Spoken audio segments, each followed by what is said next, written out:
The events begin in Sutin County. The girl asks the butler if there is any news from Eddie, to which the countess replies that everything is as it is, and there is not a single message from Mr. Eddie. The girl then wonders where he was taken at such a difficult time for them. The Seventh Empire was on the brink of destruction. Last night, an attack was carried out by unknown persons on the imperial palace, and the last emperor of the Seven Hills, named Hildar, was a tyrant for which he was eliminated. The nobles of the empire had to lock their doors awaiting their punishment, and among them was the head of the Satan family, by the name of Roviel Satan. Now the girl is wondering where Eddie disappeared to, but at that very moment someone screams out to her, after which he opens the door to the room and claims that the soldiers who attacked the palace are already there and they are in ambush. The butler then turns to the countess with concern,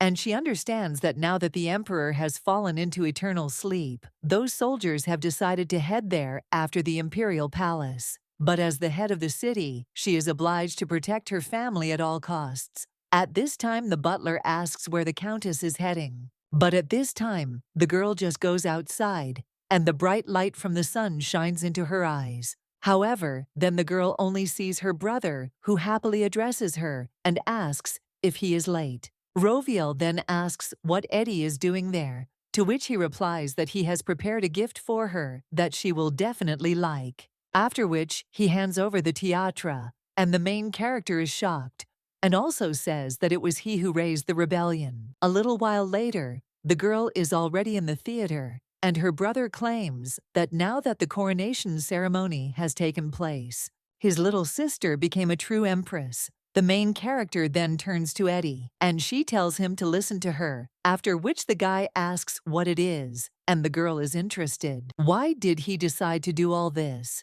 The young man claims that 2 years ago in winter, the sister herself said that if she were an empress, she would have done much better for them. The girl then screams in shock. Is that really why he decided to fulfill her words in reality? The young lady also thinks that the red liquid has already spilled, so she will have to clean it up herself, and alas, the emperor's head cannot be attached back. After which the main character tells Eddie to call the scribes, and the young man asks what the sister is going to do, to which she replies that the empress is obliged to do her job properly, and asks if he wants his sister to become like the previous emperor without a head. The young man then says that the girl is his dear little sister. That's why he worries about her. But besides that, this role suits the little sister much better than that old man. The young lady is silent for a while after this, and then orders the butler to tie this idiot to a chair, to which he agrees. But the guy is only surprised. Thus, the Empire of the Seven Hills acquired a new ruler, and this is the first empress of the Seven Hills, named Roviel Satan. This event can be considered a step towards a brilliant future.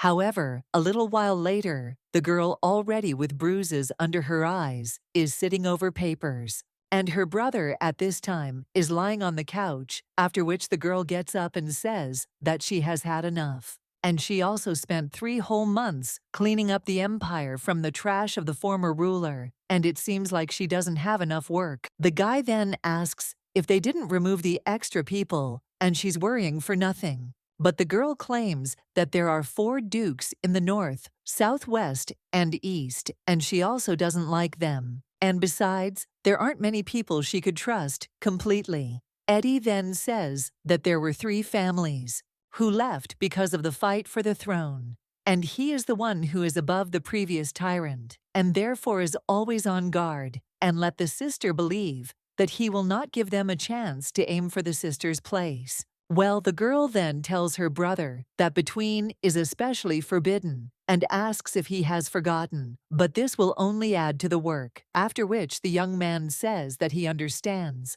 and hands the grape to his sister. He also says that be that as it may, the girl is very talented, since she made the head of the inspection group reconsider his views, so let the girl not worry because she will definitely cope.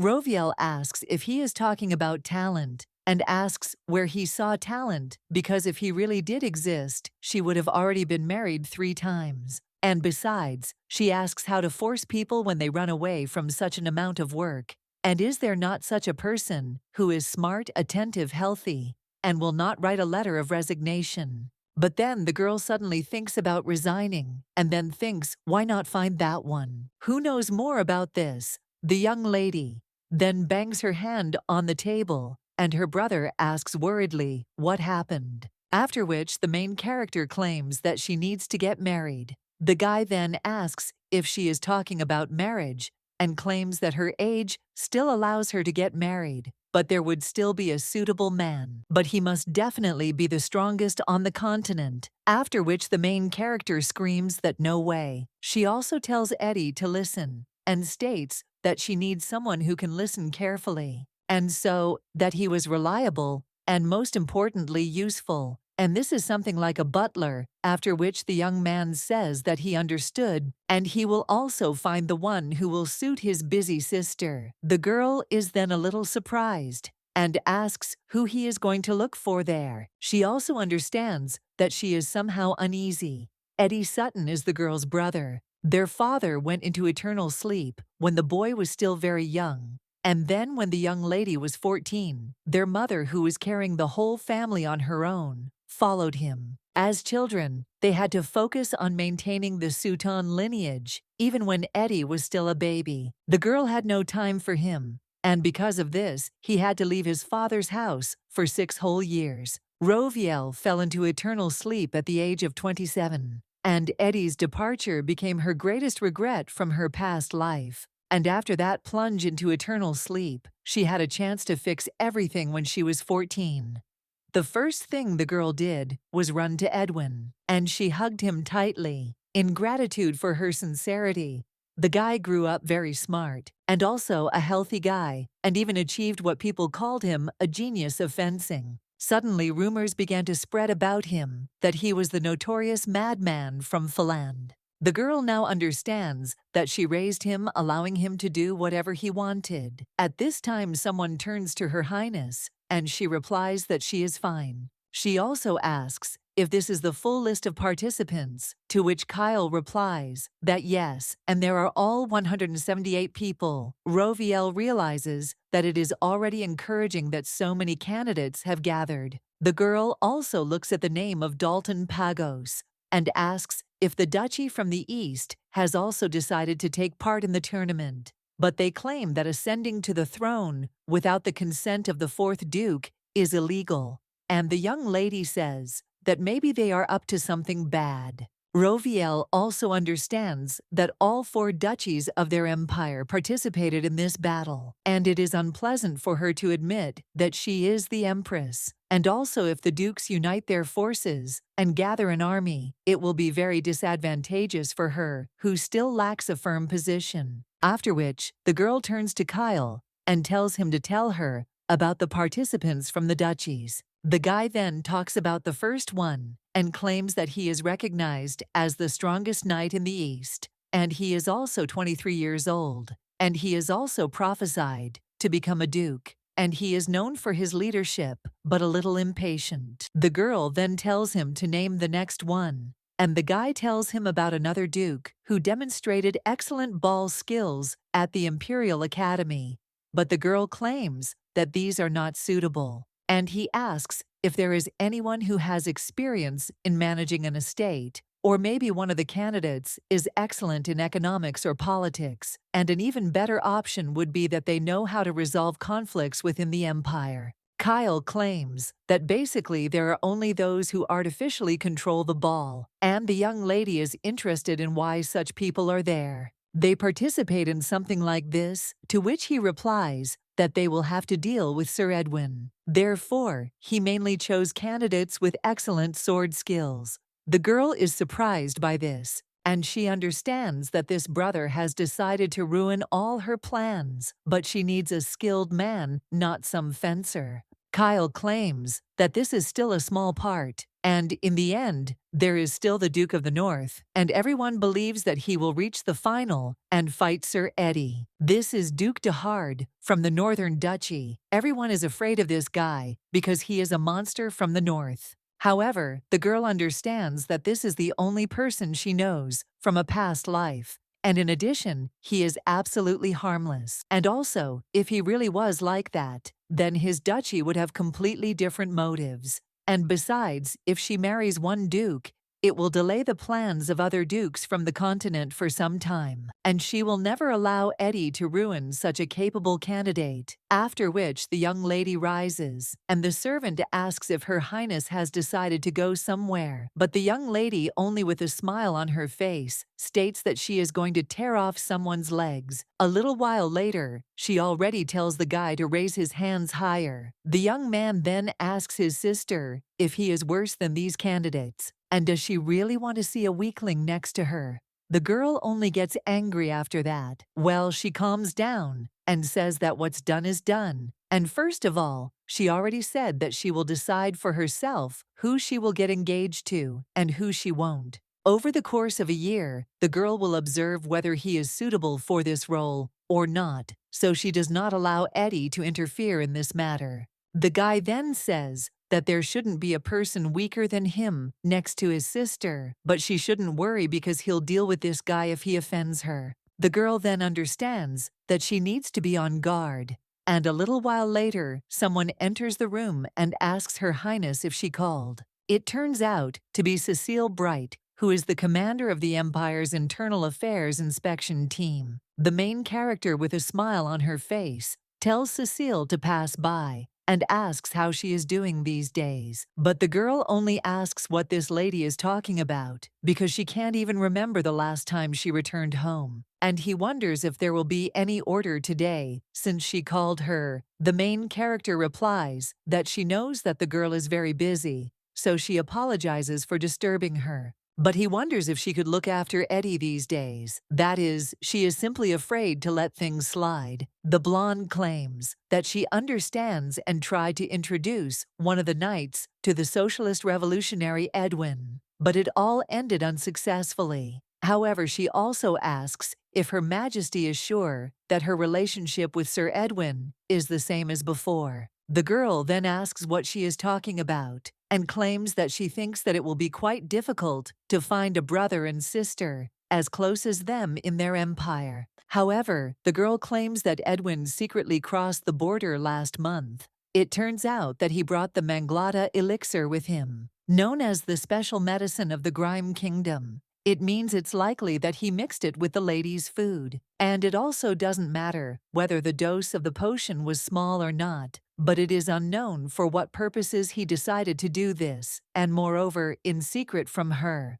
The young lady then just smiles and says that in that case, Cecile has nothing to worry about, since this is Edwin's long-standing hobby, along with running away. And after their parents fell into eternal sleep, he became obsessed with her health. The guy was 16 when he ran away and ended up bringing her some medicine from the south and asking her to eat it. The girl was furious, so she told him not to bring it, and he probably changed his method by putting it in her food. And her brother is such a person. So Cecile, I need to worry about this, because thanks to him, she is healthy. The blonde then says that if a lady says so, then good. As for Sir Edwin, she will do everything in her power, and regarding the matter of the 4 dukes, she will send a report as soon as she receives new information. Roviel agrees, but as soon as the door closes, the young lady falls on the sofa. She also understands that she must find a husband as soon as possible, to whom she can delegate some of the responsibilities. Otherwise, she will fall into eternal sleep from overwork already in this life. A little while later, the girl already approaches the candidates. Then he sits on his throne and tells them to get up off their knees. Roviel looks at the 2 of them, and he understands that these are the heirs of the Pagos and Delma families, and that one is also there, who is called the Monster of the North, that is Haven Dehard. The girl at this time announces that from this moment, the tournament is declared open. Well, she still understands that she first met the Monster of the North when winter was harsher than ever. On the way home, 14 years ago, there was a little girl on whose fragile shoulders the responsibilities of the head of the family fell apart, who was mocked, ignored, and constantly tried to be set up. Once upon a time, she had already been deceived, and there were even times when she had to sell her things, and everyone turned away from her, so her last hope was a trip to the north. Now the young lady realizes that the guy has the same rough facial features as he did then. And also, this is a young man of her age from the far north haven, Dirac. And now that she thinks about it, she understands that the decision to go north was right. And the guy took pity on her because she trembled before him. Then, well, the young lady now thinks the same about him. They can talk about as a monster of the north. After all, he was Satan's benefactor. At this point, Eddie turns to his sister and says that the action is beginning. And now it is the turn of the duel of the gentleman from the south, that is Sir Japhet Delmoy. He does not turn to his brother, and he asks if he thinks that Delmoy will win, to which he asks in response if she herself doesn't see, and also if her sister's eyes are really for beauty. The girl then says that it has been a long time since she packed his lunches and watched his fencing training. And a little while later, someone already screams that their winner is Duke Delmoy. The girl then says that she turned out to be right. The guy replies that yes, and the next exit is Sir Pagos. The main character asks if this is true, and wonders when the final will be, to which her brother replies that it will be in a week. Roviel understands that the meeting should take place soon, but because of this, everything could be delayed. And the young lady understands that anyone will do so. Let them quickly give her a worker. At this time, they also hear a scream from the arena. And when the girl looks, there she sees the Duke pointing his sword at his opponent. After which, he lifts him up and tells this guy to go into eternal sleep. At this time, the main character just gets up from her seat and turns to Eddie. The young man then jumps down into the arena and says that he understands his sister. He then skillfully repels the Duke's attack, and his sword flies away, but the guy then screams that he objects and asks how they dare to desecrate the sacred tradition. And also, Sir Satan has no right to interfere during the tournament. The main character then asks if he really says that she is sacred, and if he calls it a sacred tone, he will incur the wrath of God, because anyone who dares to plunge his opponent into eternal sleep will be considered a criminal. The young man only gets angry after this and says that Her Majesty is establishing new rules already during the event. But this is unfair, but the girl replies that the essence of this tournament is to choose her future husband. Then what is the problem if she sets the rules herself, and she also doesn't think that this duel is worth her attention? After which, she turns to Eddie and claims that he is now monitoring the progress of the tournament, to which the guy agrees. And the blonde just gets angry. Roviel understands that she thought that she got rid of such trash, but it turned out the opposite. And on that day after the tournament began, she had a meeting. Well, she had no idea that after ascending to the throne, she would have to face some incredible shit. In the north, together with the Seven Frosts, the Grypton Empire is held back. Next to them is the Zilton Empire, a friendly country of the Seven Frosts. However, trade disagreements arose between Zilton and the Empire, and the reason for this: the difference between the Seven Hills gold coins, cast from 12 grams of gold, and the Zilton gold coins, cast from 14 grams of gold. The amount of money that the emperor's aunt pocketed for herself was 32,000 gold. Zilton, who had tolerated the friendship with the Seven Hills, formally protested. The Ministry of Foreign Affairs, which was on the verge of bankruptcy, declared that it had no means of compensating the demands of the empire. Well, now the girl just says for the guy to shut up. The man then apologizes and asks what Her Highness just said. And the girl tells him not to worry about it and just follow the soldiers because nothing else is required of him. But the guy then tells Her Majesty that she did say that she would cut open his stomach, to which the girl replies that his hearing is most likely bad and he understands everything perfectly well.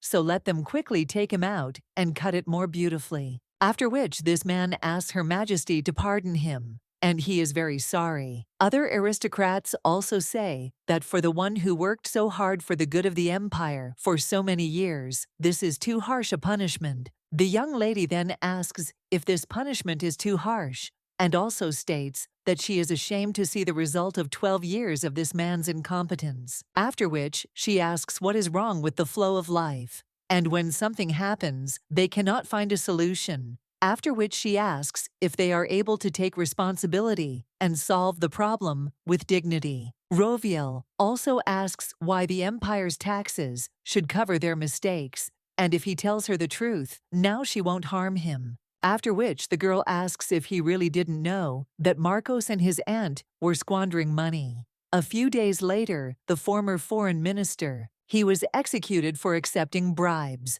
The pursuit of wealth of the family of the former emperor came to an end, and the girl, having formed an emergency fund, compensated for the damage to the Zilton Empire. The tournament was approaching its start at this time, and a little while later, the girl was already sighing. At this time, her brother also runs up to her and says that sister looks tired, but he was told that today she hardly touched her soup, and he wonders if this is true. Roviel replies that she is just a little tired and asks if he really added something to the soup again, since it certainly doesn't taste very good. But Eddie says that it is better for his sister not to know, and the girl claims that she repeats it again, that his sister doesn't need medicine, but a smart husband. The guy says that if that's all it is, there is no need to worry about the connection. Duke de Hard will win. The main character then asks what he is talking about, and the tournament is not over yet. Well, the guy replies that the Duke is the strongest in the north and asks if that's true. After which they enter the battlefield, and the young lady sits on the throne. And he also sees that there is a battle going on between Haven de Hard and another duke who was indignant last time. These two are just crossing their swords, but then one of them simply cracks, and the blonde looks on in shock as a piece of his sword flies away, after which Haven de Hard is declared the winner. The main character only smiles at this. The guy at this time approaches Her Majesty and claims that he, Haven de Hard, from the northern lands, dedicates his victory to Her Majesty. The girl then extends her hand to the guy and says that she gladly accepts it. Haven kisses the young lady's hand, and she realizes that she finally has a permanent employee, which will remain with her until death. The guy then turns to Her Majesty once more, and the girl then asks, "What is it?" and once again congratulates him on winning the tournament. Well, the young man then only asks for forgiveness and states that there is one thing he would like to know from her. The girl then asks what the Duke is asking. Is her little brother crazy? Roviel wonders if Eddie did something to the Duke, and he replies that in general, if he had not taken part in the tournament, he would have gone straight to the Crypto Empire and caused a stir there, and if he had plunged one or two commanders into eternal sleep, then a war would have begun. The main character is then surprised and also understands that if the Crypton Empire begins an invasion, the northern duchy of de Hard will be the first to be hit, because they are located very close to each other's border, and Eddie threatened the Duke to take part in the tournament. She also realizes that de Hard is a good person, after which she claims that since her brother threatened him and forced him to participate in the war, then he has the right to refuse, and the Duke can return if he doesn't like all this. But the guy then tells Her Majesty that if you think about it now, it seems to him that it's not a bad idea to hit them. After which the main character is surprised, and the Duke of the North says that in fact this will be a war with the Crypton Empire, and asks if he is talking about it. The guy also claims that since he became the winner of the tournament, Her Majesty will not just sit idly by. When his hometown is in danger, Roviel realizes that it smells like the doings of a crazy idiot, after which she also says that it is probably worth considering not only him, but the guy then takes the lady's hand in his and asks why, after which he also whispers in her ear that he already belongs to her. The girl is only surprised by this, after which she says that no, and she must decide for herself who will ultimately be the winner. So, he's not the only contender for victory. The guy then asks, really, she has not yet decided, to which the girl replies that yes, and they claim that they plan to consider all candidates during the coming year, and if this does not suit him, then he can return to his home in the north immediately. But the Duke turns to Her Majesty and asks if she doesn't like him. Roviel understands that he is certainly a valuable asset and says that it is not a matter of whether she likes him or not. But Haven then says that he has taken a fancy to the Lady Roviel, thinks that if he shows himself well during this year, well, she will write him down as a potential suitor, but it is better for him not to know about it. After which, the girl just grabs the guy by the chin and claims that she hopes they heard and understood each other. Haven places the lady's hand on his cheek and claims that he will never let her down. A little while later, the Empress is already sitting at her business and understands that since the tournament is over, she can already load them with new work.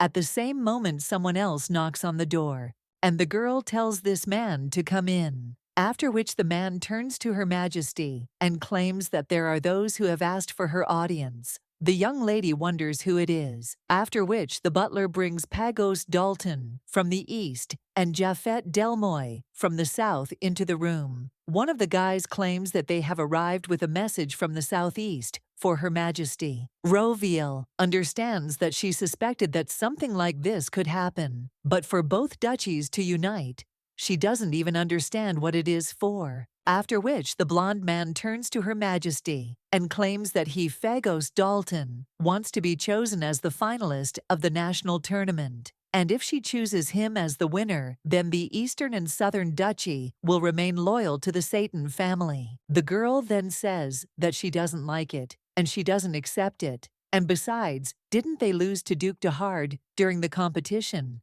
The young man only gets angry after this and asks whether Her Majesty understands what she is saying or does not understand what their proposal means. Roviel understands that he is sending such a child as a messenger. They must consider themselves superior to her, after which the girl turns to him and claims that it is not she, but he does not realize the accent is interpreting.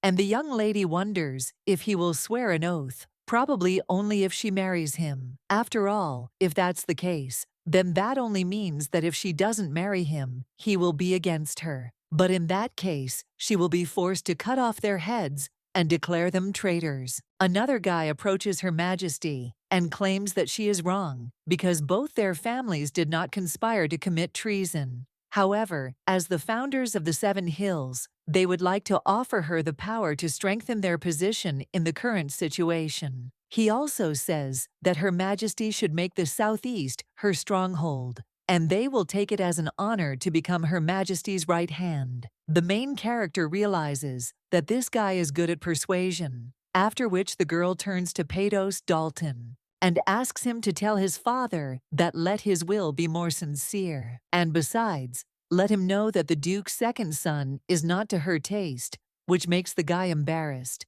And the Empress, at this time, turns to another young man and asks him to stay a little longer because she would like to clarify something. When Pagos leaves, the girl turns to him, and he asks what the Southern Duchy will get when she marries Pagos, and he can think as much as he wants. But the guy then wonders if it is not enough that this guy is a loyal subject of Her Majesty. Well, after this, the girl just laughs and claims that she thought they would offer her to choose one of them since they came together. But that is not the case. And earlier, he was the same candidate, but now he turned out to be just a bridesmaid.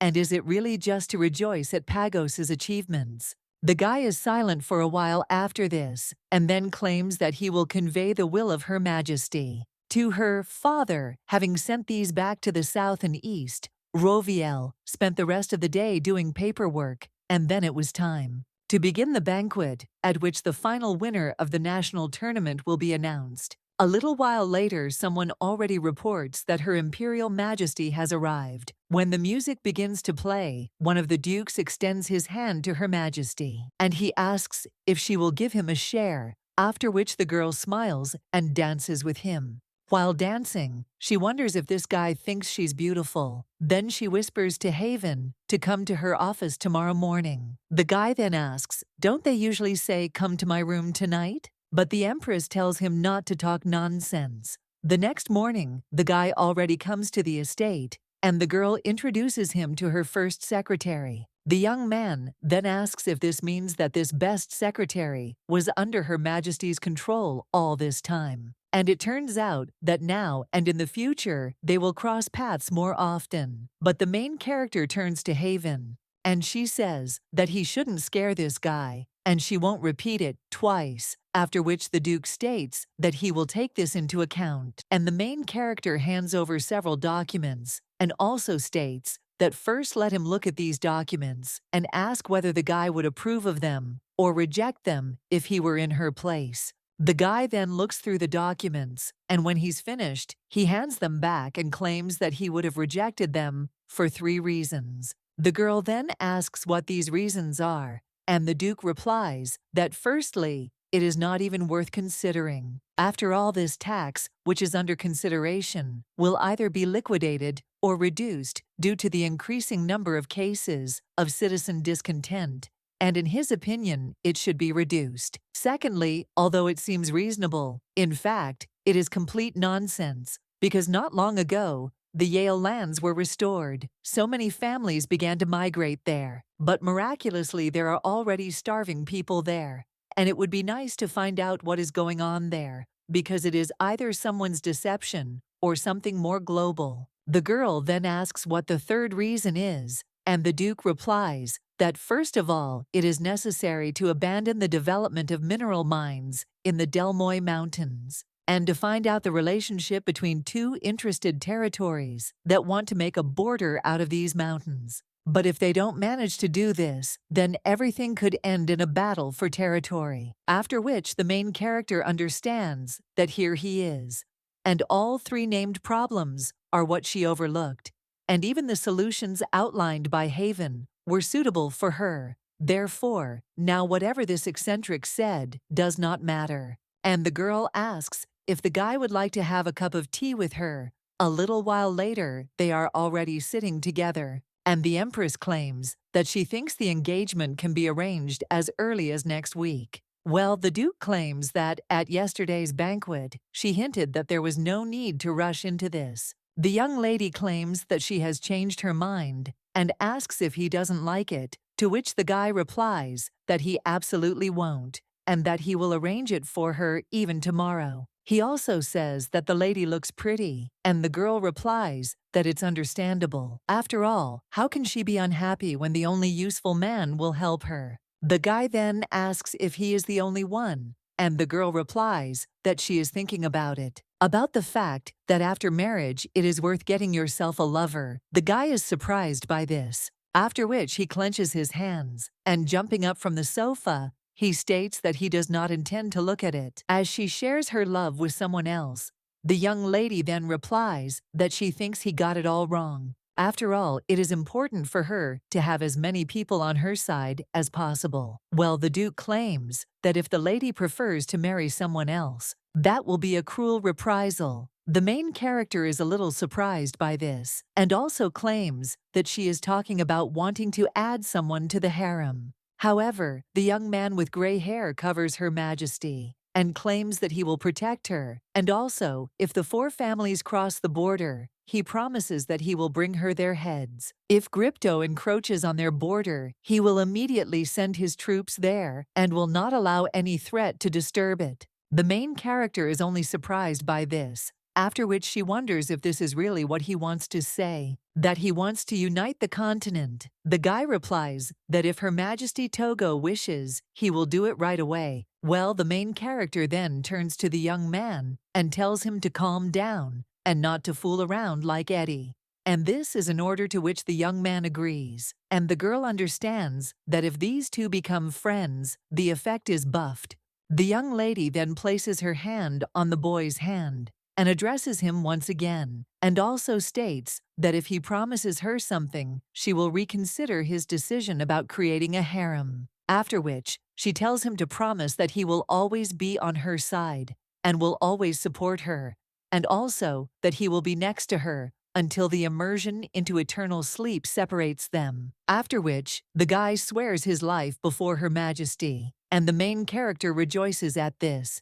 A little while later, she is already drinking her tea and realizes that choosing Haven was a great decision, and she hasn't felt this good in a long time. And if he really has such talent, then she should organize an engagement as soon as possible and force them to sign a lifelong contract with her. But when the girl puts the cake in her mouth, she immediately feels an unpleasant taste and screams. The young lady understands that if you don't take into account the fact that Eddie mixed something in again, but the food tastes too bitter. And as soon as she sees this guy, she will say everything, even if he doesn't like it. At this time, someone enters the room and tells Her Majesty that the commander of the knights has arrived. The main character asks if this is Cecile and then orders that she be let in. And when the blonde comes in, the young lady asks if there is any news. The knight commander only apologizes for disturbing her, but claims that she has urgent news.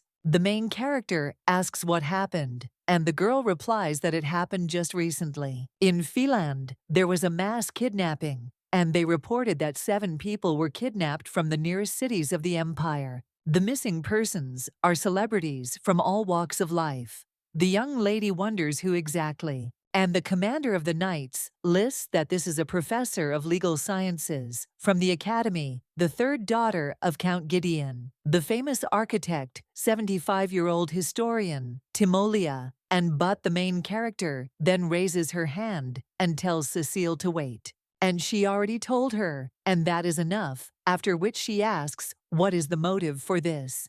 The commander of the knights replies that they already have testimony from a witness who saw the abduction of the 4th victim, and he said that this kidnapper said that Her Majesty wanted to see him. The main character then puts her hands on her head and realizes that it is none other than Eddie. The blonde claims that the kidnapped people are now in Sutton County, and everything is fine because they will let them go. And how can I say it? It's all about rumors that Her Majesty intends to create her own harem. After this, the main character thinks about the harem and understands that Haven said that he would not tolerate such a thing. Then she thinks where these rumors come from. And moreover, she asks where Edwin is now. The knight's commander replies that he is at the palace stadium, and a little while later, the girl is already approaching there. The guy with a smile on his face turns to his little sister, and he asks if she has come to see him. The young lady then turns to Eddie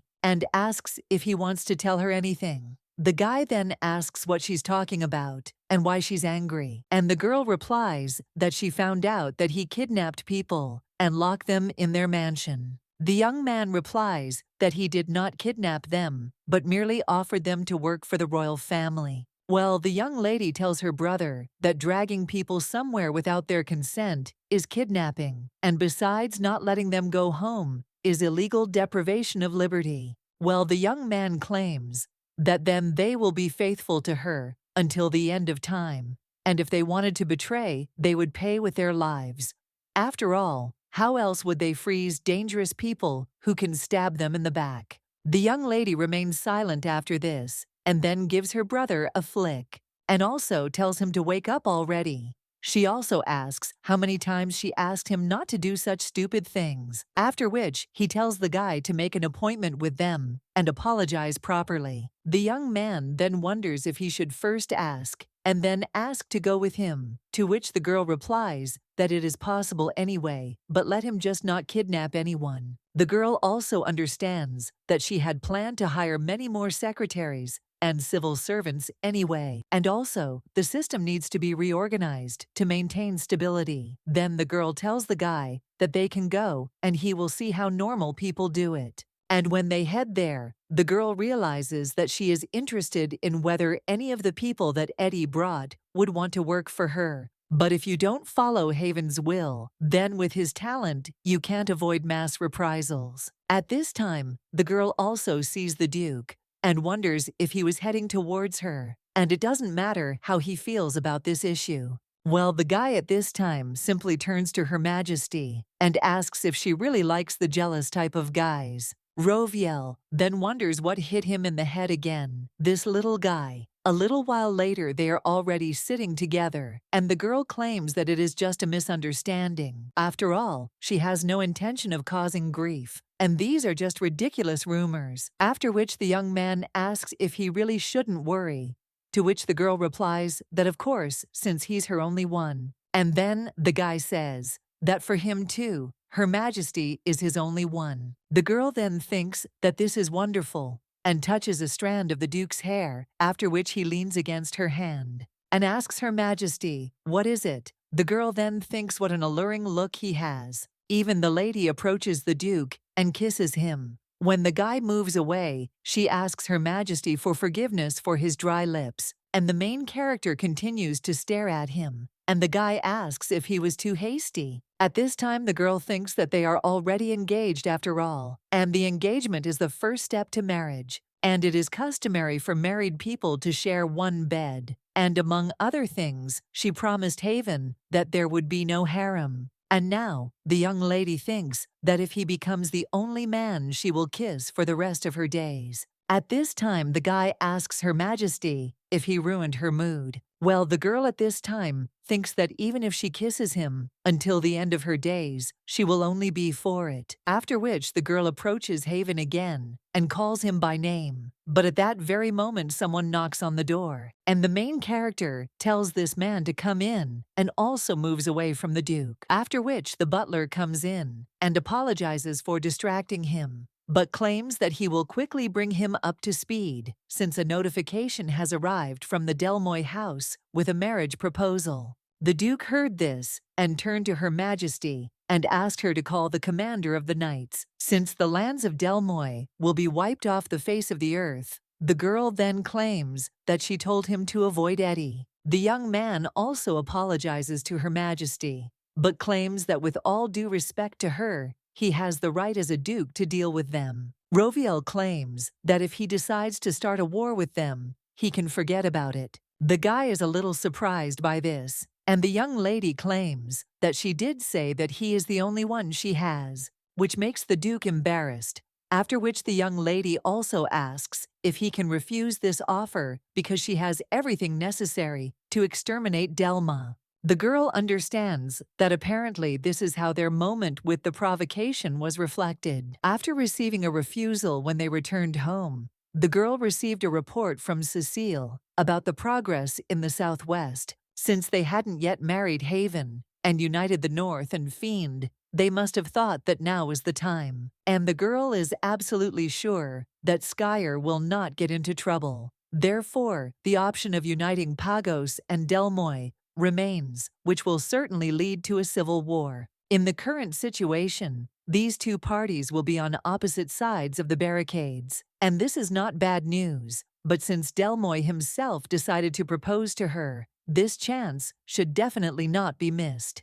The girl turns to the Duke and tells him not to worry, because she already has bait for them. Haven replies that to tell the truth, he still wonders what such moments are happening in her head. But the girl then asks if he thinks it would be better to remove the Pagos, and the guy then claims that Her Majesty is much more interesting than he could have suspected. However then, he also notices that the girl is shaking, after which he immediately takes off his jacket, and he puts it on the lady, and also claims that he thought here that suddenly she might be cold, and her hands are frozen. The girl then replies that the cold goes away when he takes care of her, and also, everything is fine with her, so the guy can go, after which he bows and states that he will wait for the meeting. A little while later, the princess turns to Count Delmoy and asks if he was not the bridesmaid, saying that he will be happy for his neighbors. Well, the young man claims that no matter how joyful the motive, he does not think that Her Majesty will be happy about it, even if it were a family member. Roviel then asks the Count if he thinks that if he makes her his husband, he will be able to receive more privileges than he currently has.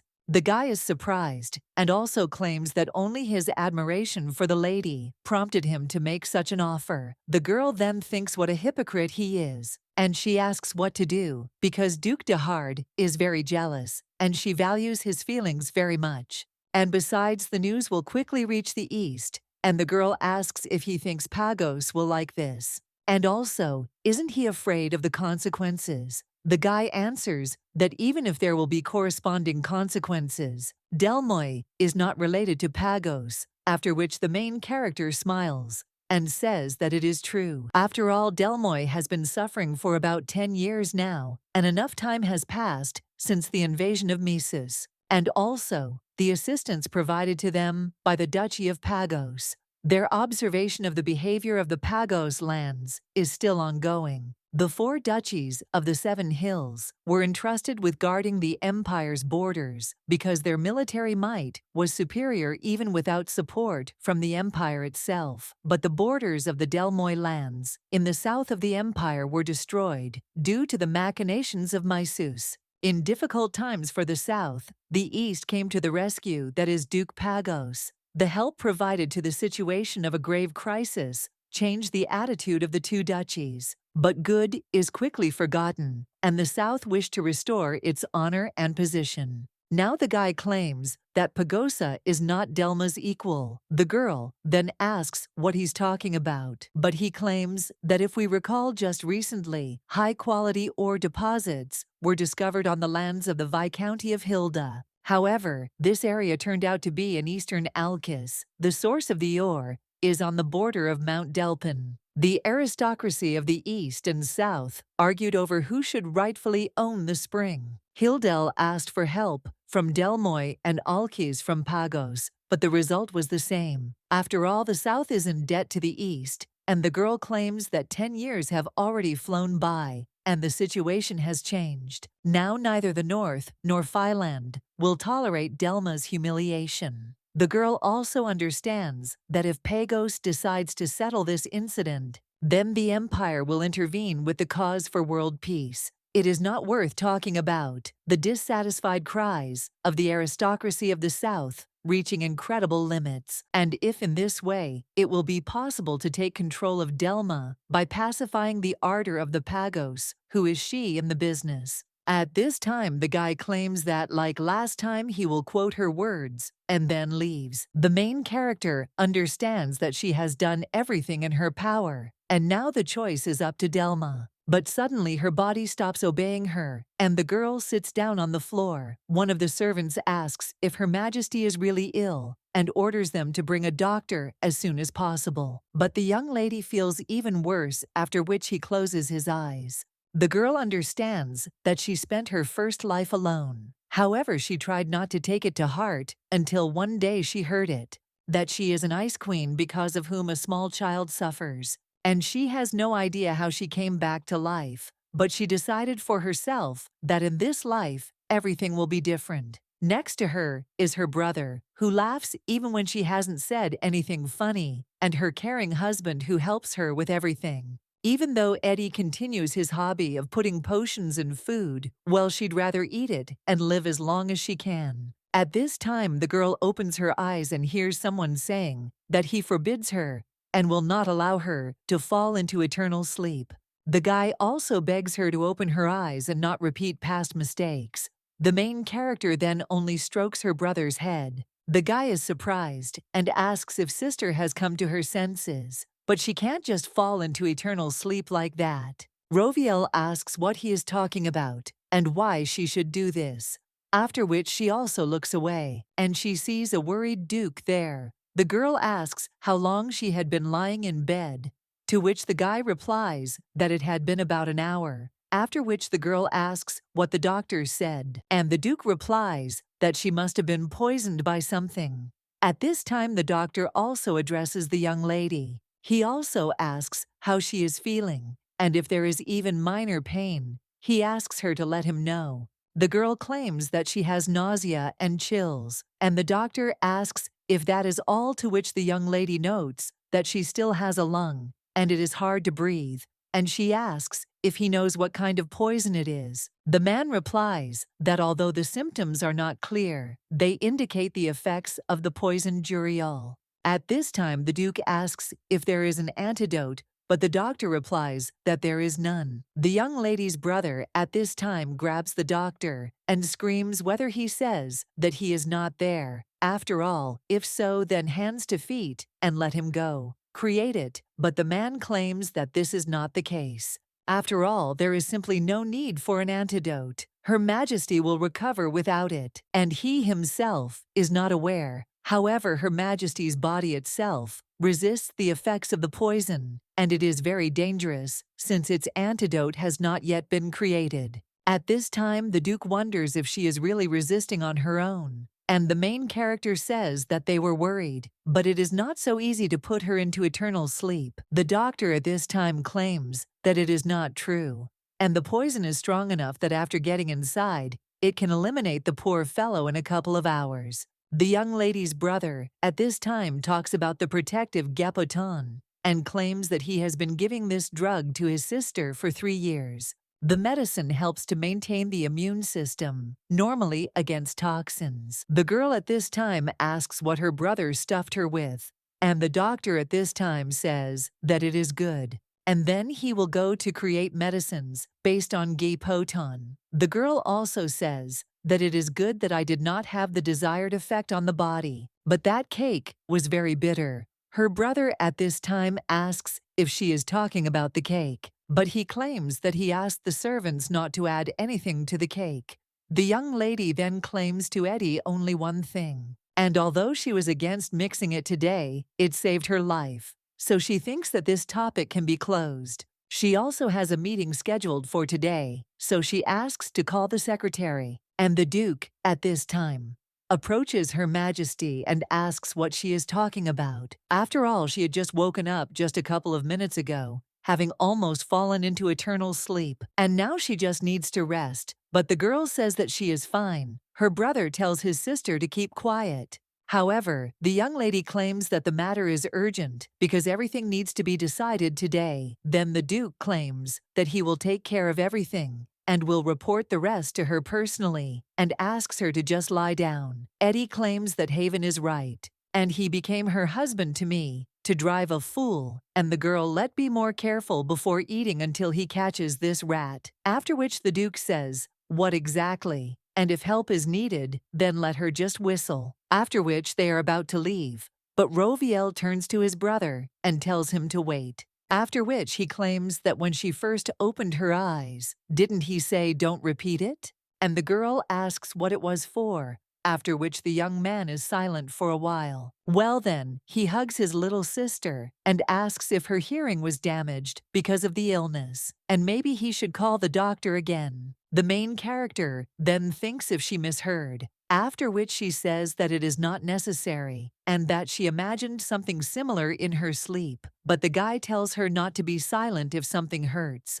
and to tell him, to which the girl agrees. Well, he says that the first thing he should do is catch the criminal, and the guy claims that he will deal with it. And when he leaves, the girl closes her eyes and understands that there will be a big commotion in the palace. A little while later, she opens her eyes and feels someone's hand on her head, after which she realizes that it is Haven, and the guy turns to Her Majesty with concern. And she claims that she still has a fever, but the girl is only interested in how the meeting went, to which the guy replies that it seems like someone needs a cure for workaholism. The girl claims that the position of the 7 hills is still unstable, and it is not time to be a lazy empress. The Duke asks if she wants to be lazy, to which the girl replies that of course she doesn't like an idle life.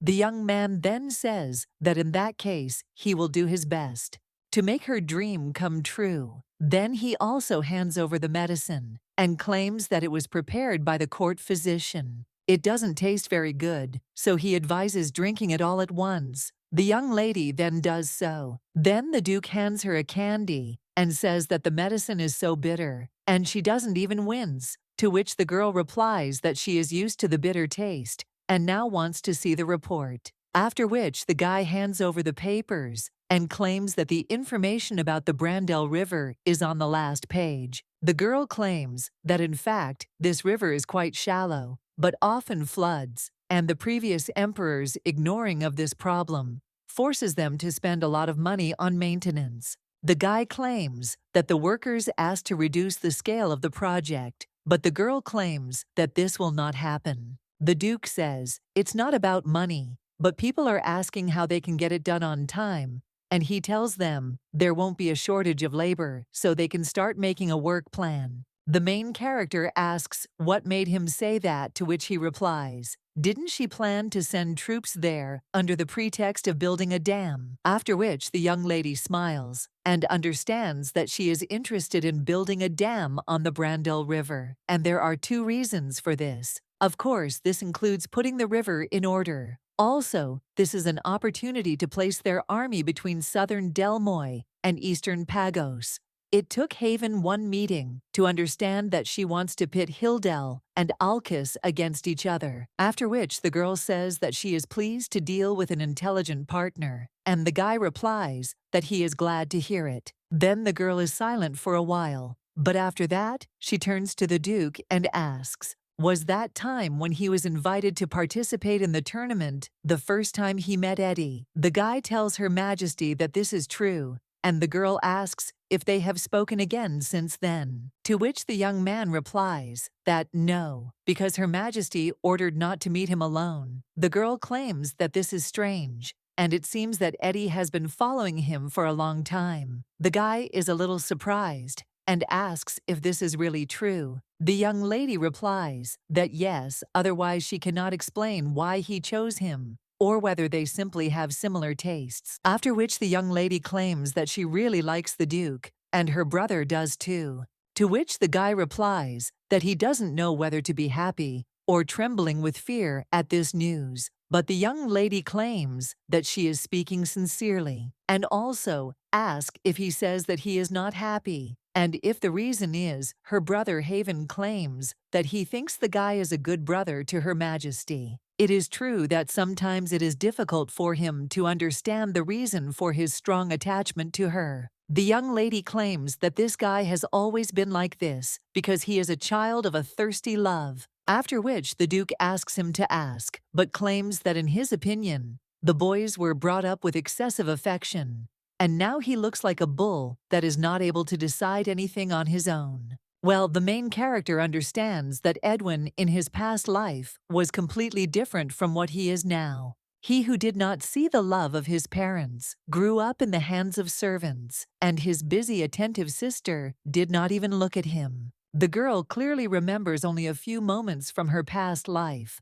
For example, the day she became a countess. The young lady was tired of listening to either the statement or the mockery of the imperial family, which was passed off as congratulations, and thought only about returning to her room as quickly as possible and lying down on the bed. Roviel returned home, and Edwin was sitting on the stairs with a stuffed rabbit that she played with as a child. It was late at night, and he didn't sleep, probably to congratulate her, but the girl snapped at the guy, and she asked him why he couldn't sleep, after which he went to his room. Then the young lady hated Eddie because, as the youngest in the family, he was free from any responsibility, and the girl regretted this act until she fell into eternal sleep. But having received a second chance that day, she hugged Eddie with all her might and sincerely thanked him. And now, the young lady claims that her brother is funny, and just let the Duke try to get used to it. The guy then asks if this is an order,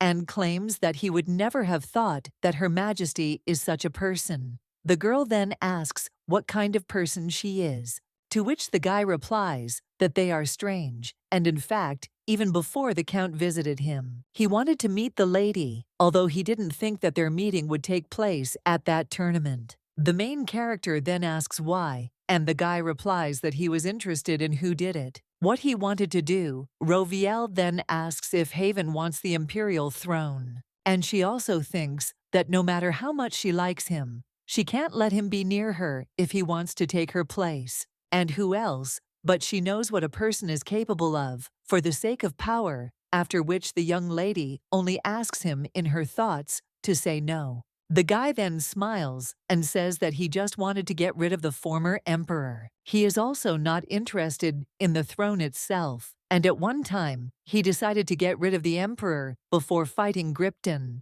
But the emperor changed. In these few months of new management, the empire had completely changed, and so he wanted to see what an outstanding person could do this. The young lady then claims that he must be disappointed, but the boy replies that he is not, and finds it difficult to imagine a person deserving this throne more than her. The main character is a little surprised by this, and then says, "Thank God." She was already thinking about leaving the throne and starting to fight against her husband. But the guy says that she has nothing to worry about. And the young lady claims that she believes him, after which the young man is silent for a while, but then asks why. She trusts him so easily because he entered the palace, and soon the girl could die from poison. After which he asks how Her Majesty can trust him after this, and also asks if she knows what medicine he just gave her, and asks why she calmly drank something unknown. Roviel claims that she drank the medicine he gave her because she knows it is an antidote,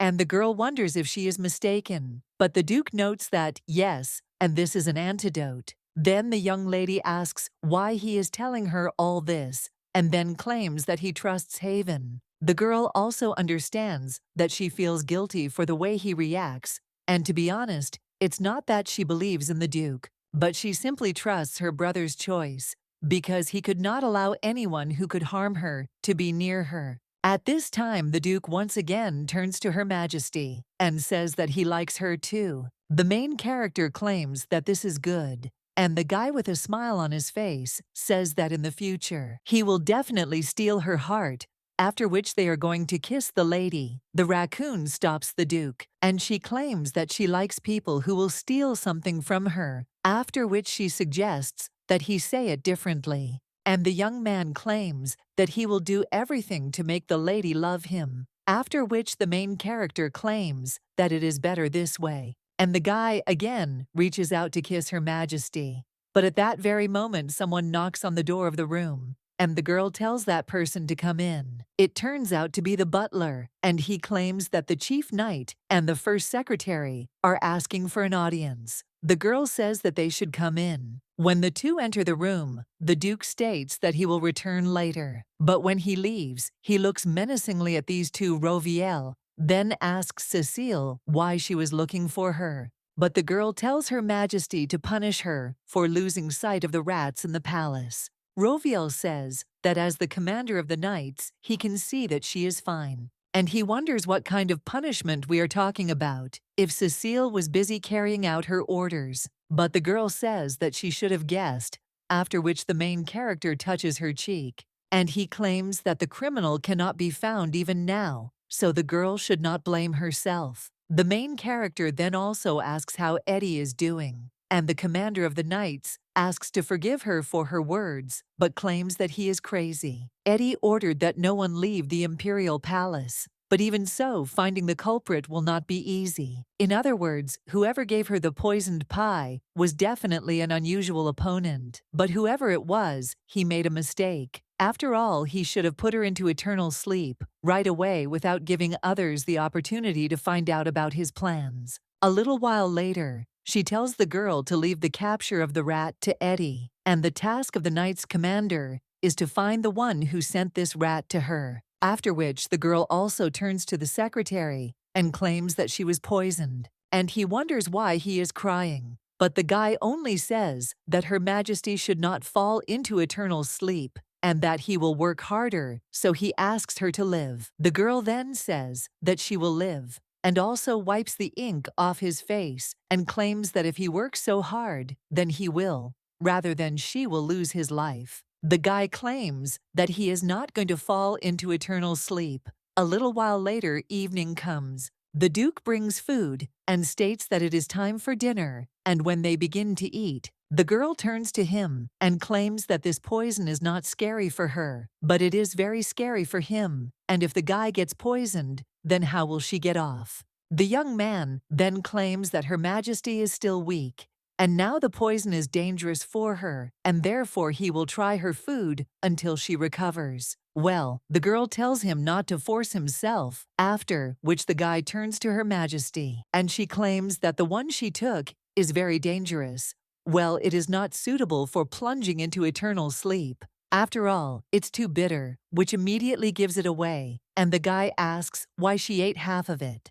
The girl replies that she thought it was another unusual recipe. Well, then the Duke turns to Her Majesty and tells her not to eat anything with a strange taste in the future. The young lady understands that because her brother mixed medicine into the food. Then she got used to the strange taste, and the girl thinks how she will find out next time that it wasn't he who added something to the food. The Duke then claims that the Count will have to be asked to warn her if he adds any medicine. And the young lady wonders if the guy is reading her mind. Haven claims that nothing can be done about it, so he asks to eat with him in the future. And the main character thinks that when he becomes her husband, he will eat 3 times a day without interrupting his work. But for now, she needs to keep quiet about it, otherwise he might run away. The guy then claims that if the Count gives her more medicine, he will become healthier, to which the girl replies that yes, she will. So if he doesn't want to,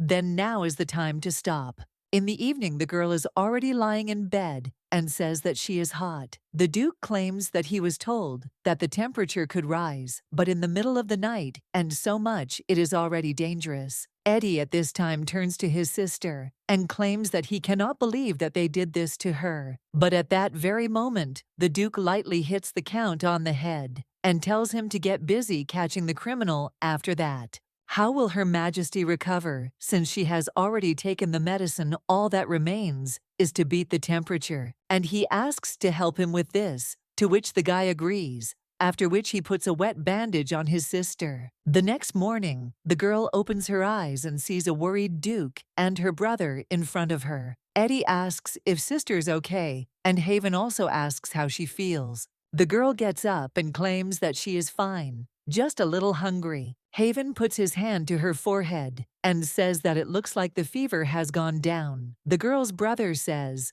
that thank God, but he was so worried. The girl then apologizes for causing so much concern, and the guy says that now that she is okay, that it is finally possible to understand completely the young lady when ponders what he has planned. Well, then she says no, and whatever happens, let him not do it. But the guy claims that he hasn't said anything yet. The girl then says that in any case, no. And the guy says that he understood, but we need to track down the one who dared to touch the Empress's cake. The poisoner must be caught and punished. The girl claims that Cecile is also investigating, so let the guy share the information with her and stop scaring the guards. But the young man then claims that he will do. As she said, she asks to let him increase her security because he will accompany her when she changes clothes and washes. The young lady then asks if it has to be him, to which the guy replies that of course there is not a single knight in the palace who is capable of protecting her better than him, but soon he will bring her one, so let her just wait.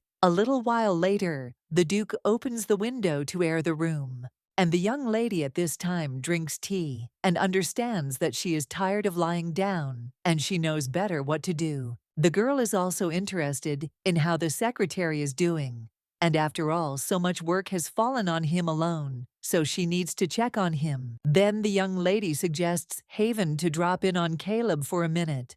But the guy claims that the secretary is not in the palace today. The young lady asks why and whether he is really ill.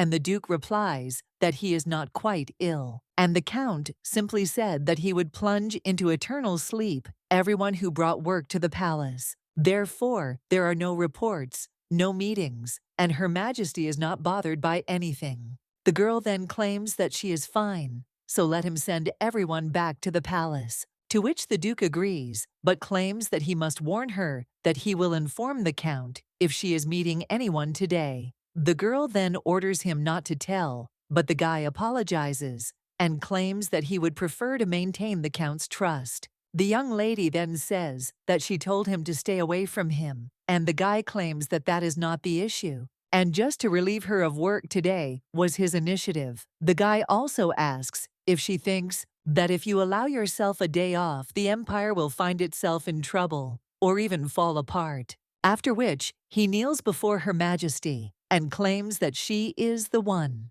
who saved the 7 hills from the previous emperor and the one who raised this empire. He understands her attachment to the empire. However, she will not be able to do everything at once and see that she is an empress and not a god. And besides, she still has a fever, so he asks her to rest today. The girl realizes that she never considered herself a god. Her position comes with a lot of responsibility, so she just tries to do what she has to do. But Haven is right. She can't know what will happen, and maybe she really should worry less about the empire. There is sense in his words, and there will only be more problems if she works too much, so the girl decides that today will be a day off. Well, she also says that if something urgent happens, she wants to see the report and also let the secretaries get back to work. She also claims that she doesn't know what to do during her vacation and is tired of sitting around doing nothing, but she has nothing to do except work.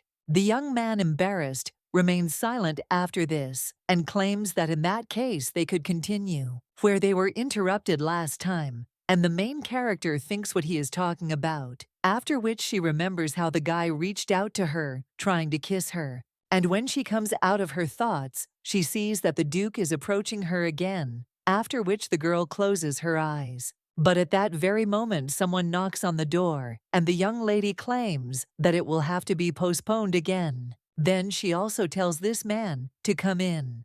And the butler claims that he brought a list of medicines that the Count gave to Her Majesty. The girl understands that there are 3 types of medicine that she must take every week, 5 types every season, and there are also medicines taken once a year. The Duke claims that with such a list, she is clearly not afraid of any disease, and also claims that there are even Cynthia flowers there, and few know about them. The young lady asks what it is, and the guy claims that this flower grows in a certain place in the northern region, and it is a valuable drug. So it looks like the Count has done a lot of research, and it's immediately clear how much he values the young lady. But he's even jealous that he doesn't have such a brother. The main character claims that her brother is very sensitive to her health, after which the Duke says that she is his only relative, so it is not surprising that he does not care. The young lady realizes that she knows what's on his mind, and Edwin is all she has left of her family, so if he disappears again, and she will not receive any news from him, then the girl will not survive this. However, even if we put aside the value of family, does anyone usually act like Eddie? And if you think about it, something strange is happening. The girl also remembers how he said that this could not happen again, and she thinks what he meant, after which the girl turns to the Duke and tells him to call Eddie to her. The girl understands that she did not think about it, but a miracle happened, and this time she will live a better life. So now she thinks that it is time to get answers to all the questions. A little while later, the guy opens the door slightly and thinks whether he should go in. Well, at that moment, the main character turns to him, and he immediately runs up to his little sister and also asks to forgive him. The girl wonders if he has already managed to do something, and the guy claims that she is talking about the fact that he ordered not to let anyone into the palace today, and the girl asks if he didn't want her to just rest, to which the guy replies that of course.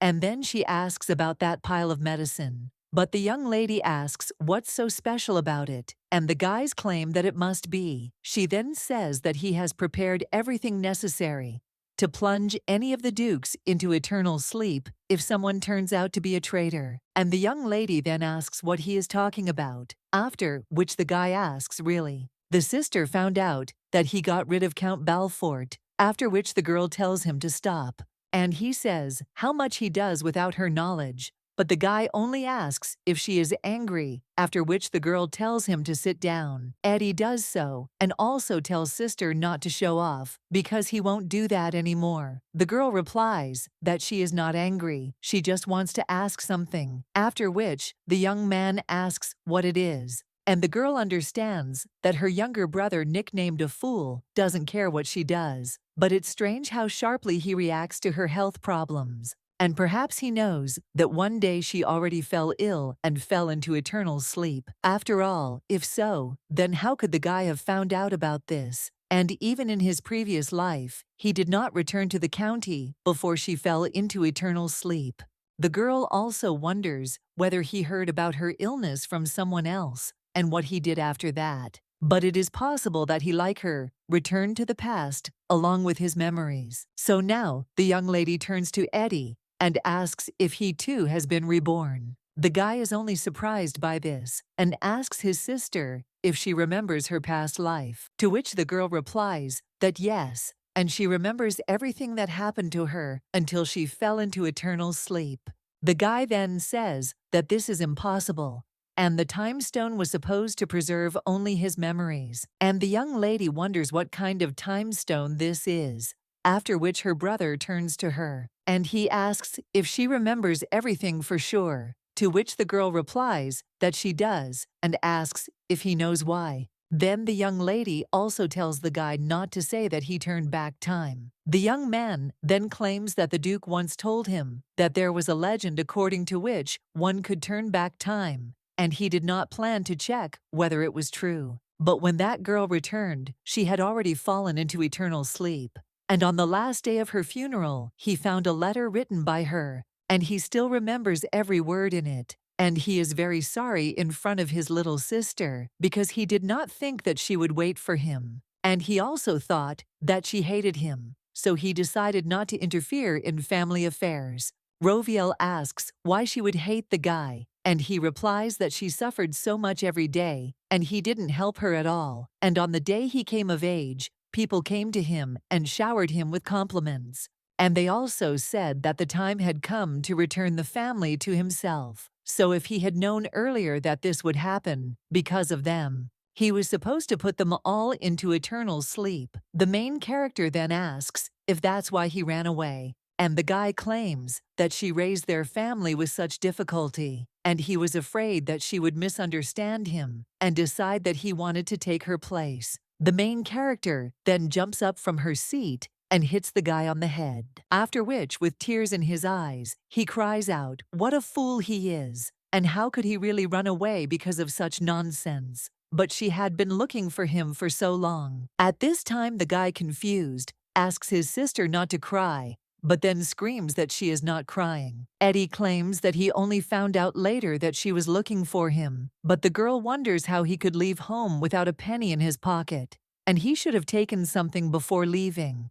After which she also asks where he was. The guy replies that he went north and stopped there, and also became friends with Duke de Hard, and later heard about the time stone. She and the Duke were preparing a rebellion, and he came home to warn her because he was afraid that she would interfere. Well, he was told that the girl had already fallen into eternal sleep. Now the young lady is hugging her brother back, and she understands that he has grown up and has also become much taller than her, but he behaves just like a child. And that day, he cried so bitterly. So now the reason is clear to her too, and it also becomes clear why the guy was able to overthrow the previous emperor in such a short time. It must have been because of the preparation in his past life that it was easy for him now, and he knew who would support the rebellion. He gave her the place of the empress, which rightfully belonged to him. Well, the girl thinks, why is he always involved in rebellions? After which the young lady also asks if it means that he received the time stone from the Duke,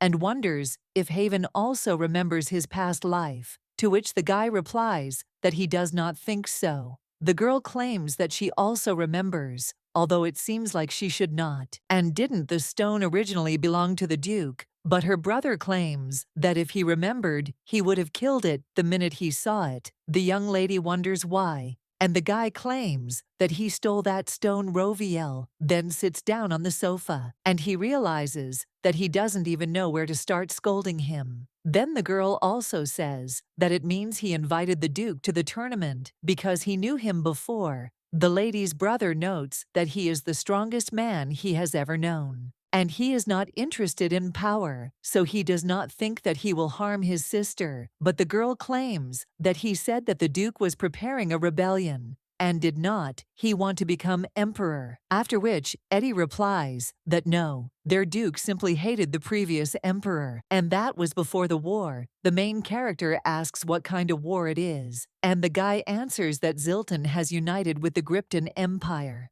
and together they gathered to attack their empire. But the previous emperor did nothing even when he received the reports. In the end, everyone decided to get rid of him, because with such a fool behind them, there was no question of victory. All the hype is going to start around next year. So he asks his sister, what about Togo? To unite the continents right now, and he will make her the first empress to unite the entire continent. The main character is shocked after this, and the guy claims that he has made a decision, and this time he will do whatever he wants for her. However, the young lady claims that no, and she will appreciate his kindness, but she does not need the unification of the continent. After which the guy replies that he will give her this continent because the war will start anyway, and he must win. But after that, the girl only pulls her brother by the cheeks and also tells him to listen. After all, she really only needs to rule the empire of the 7 hills, and she is not going to unite the continent and will not do it. After which, she even screams for him not to do it. Roviel realizes that she doesn't care about the unification of the continent, but 4 years later, Gripton will invade her empire.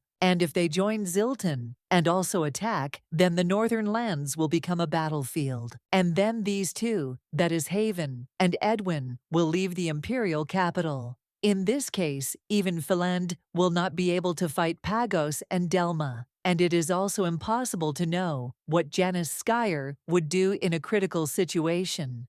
So she cannot just leave everything as it is. Now the young lady just sighs, and the guy asks his sister what happened and what she is worried about. The girl replies that of course she has heard about the war, and that is why she is worried. The guy then claims that she has a duke, and that is why they always win. So she shouldn't worry, but the girl wonders if he even thought about those who would lose. And does he really think that war is just waving swords? Because we are talking about gradual expansion. And if the war is won, then the territory will be expanded, and the more land they have, the more work needs to be done. After which the young lady says that fine, and first he will catch this bastard, and also they will use this opportunity to push back the East. The young lady claims that if Pagos is behind all this, then they should tell her everything first, and if this will help weaken the East, then she will also prepare. To which the guy agrees, after which he tells Her Majesty that he will go.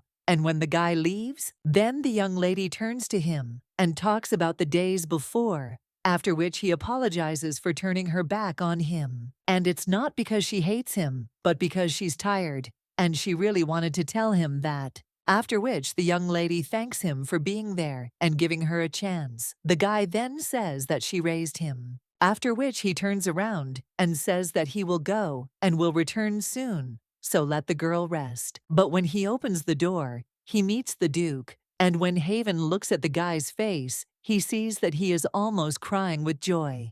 When the Duke enters the room, he turns to Her Majesty and says that he is her brother. However, the girl interrupts the guy and says that he is too cute, and also claims that it is true. The Duke says yes, and he really is very cute, after which the main character claims that he really likes Haven, and he is so charming. At this time, the Duke asks the lady to take back her terrible words, but the girl claims that it is true, after which she shows the Duke to sit next to her. She also realizes that thanks to Haven, she has another chance, and she wants to thank him and apologize at the same time, but she can't say it. After which the girl also turns to Haven and claims that she will treat him well, and also, if there is a need, then let him ask for anything, and it doesn't matter how much it will cost, because she won't object. The guy then apologizes, but claims that he would be glad if he knew why she suddenly said this. The girl then asks if there is any other reason to be nice to him, and she just really likes him, as he claims that he has big problems because he feels happy hearing such a lie. And it also seems like they talked about a lot with the Count, and he told her not to worry, because the two of them would personally take care of this war. After which the guy claims that he does not particularly share the Count's beliefs, but he cannot disagree with him on this. And the girl asks if they are really talking about how Zilton and Gripton united and also invaded the empire. The guy just smiles after this, and the main character claims that he looks so confident. The Duke also claims that, as he already said, the North is still in a state of war, and all necessary preparations have also been completed. And the main character says that it's good that he is so reliable, but before that, she must make sure of everything thoroughly. The guy says that he was ready for the conversation, as he said, and also after the Seven Hills defeat, Zilton, other empires will also start moving. So at the moment, he asks if she intends to unite the continent, and the young lady realizes that the guy's train of thought is very similar to Eddie's. After which the girl says no, and yet the guy offers to try. But the young lady only screams no after this and turns away from him. The Duke only laughs at this gesture and also claims that he thinks he has fallen in love with her determined image. But the girl claims that no matter what he says, it won't work, after which the guy takes her hand in his, and he kisses her, and also says that if Her Majesty does not want to, then he will not force her.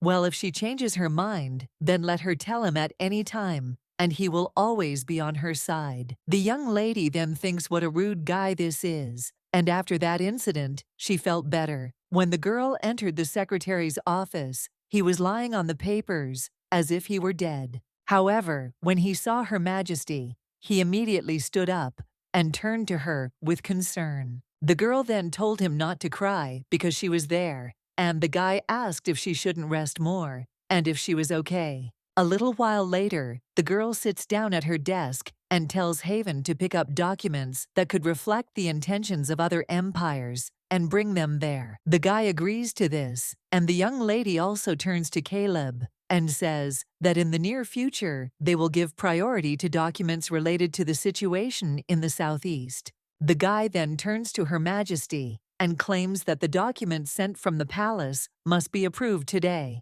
The girl then takes them and asks, "What is there?" The guy claims that these are documents concerning Her Majesty's engagement. Then the girl understands that their engagement will take place tomorrow afternoon. But she is so busy, and the girl thinks why suddenly the engagement will take place so early. But she also understands that if she doesn't do this, Haven will be disappointed. Therefore, the girl signs the document and understands that engagement and marriage, nothing comes easy. After the girl had settled all the urgent matters that had accumulated while she was sick, at the afternoon meeting, a proposal was made to build a dam on the Brandel River. First, about 5,000 soldiers will be sent to the south to support the development of the dam project. As soon as they can hire a professional inspector to lead the financing project, they will start sending troops. The girl was also going to talk directly to Eddie, but he said that he would come late, and the girl wondered where he was.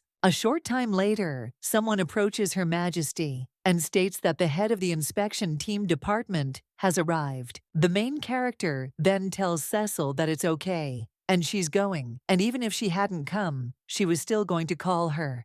The blonde then asks Her Majesty to forgive her, and also claims that she was unable to gather the information she requested. The young lady understands that after the failed attempt to poison her, there were no more suspicious movements, and if this man is trying to put her into eternal sleep, then he probably wants to take the throne. And since this attempt failed, then perhaps he is now lying low. Well, she still understands that it is absolutely obvious that there is someone who wants her to plunge into eternal sleep.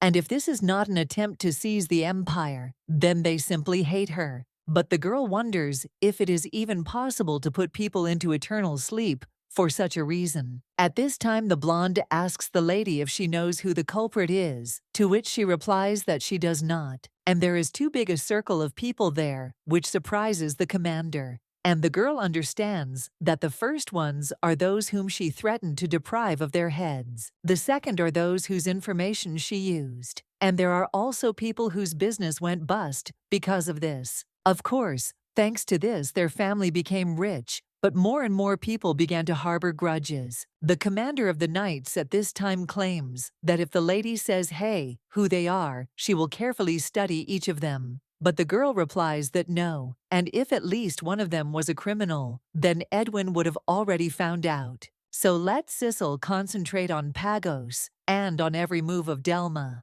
And the girl also suggests continuing to check the relationship between Zilton and Gripton. The blonde then agrees, and the main character wonders if she knows where her brother is. Now, the Knight Commander claims that Count Sutton left for the west yesterday afternoon. The young lady then wonders why to the west, and Sizel asks if she should find out more detailed information, to which the main character replies that it is not necessary because they are so short of manpower, and when all the work is done, he himself will return. After which the blonde agrees, and also asks when the White Owl operation will begin. Roviel realizes that the Knight Commander not only came up with a way to aggravate the dispute between Hildel and Alcides, but even gave a name to this operation. And the Operation White Owl consists in the fact that for a long time now, there has been a struggle between these two territories to capture the mines of the Delpin Mountains.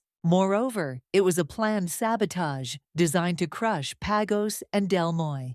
The plan is for workers dressed as county people to pretend to be mining, which is supposed to anger the Hildel family. This misunderstanding will make the Hildel family think that Count Alkes has insulted them. Therefore, Hildel will get angry and declare war on Alkes for this territory. The girl also thinks that they will need to discuss the rest with Eddie because it is not just one or two things that need to be talked about. Thanks to the county of Delmoy, which held Pagos and Hildel at bay, the story now ends with Alkes gaining the mining rights to these mines. And now, if she shakes hands with Hildel and Delma, the conflict in the southeast will move to a new stage. The girl also claims that the first team will leave next week and they cannot start acting according to plan. The Knight Commander assures Her Majesty that she will lead the team without any problems, and their main heroines say that it is good,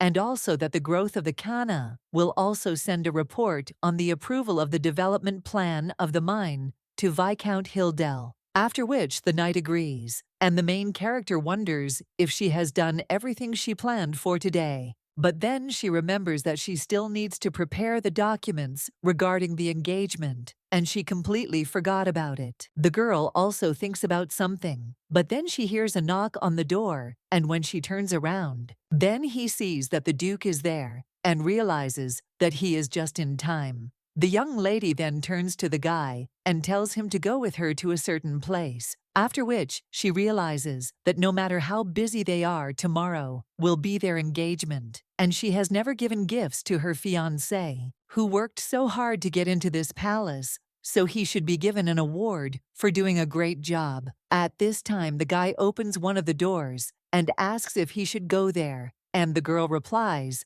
that yes.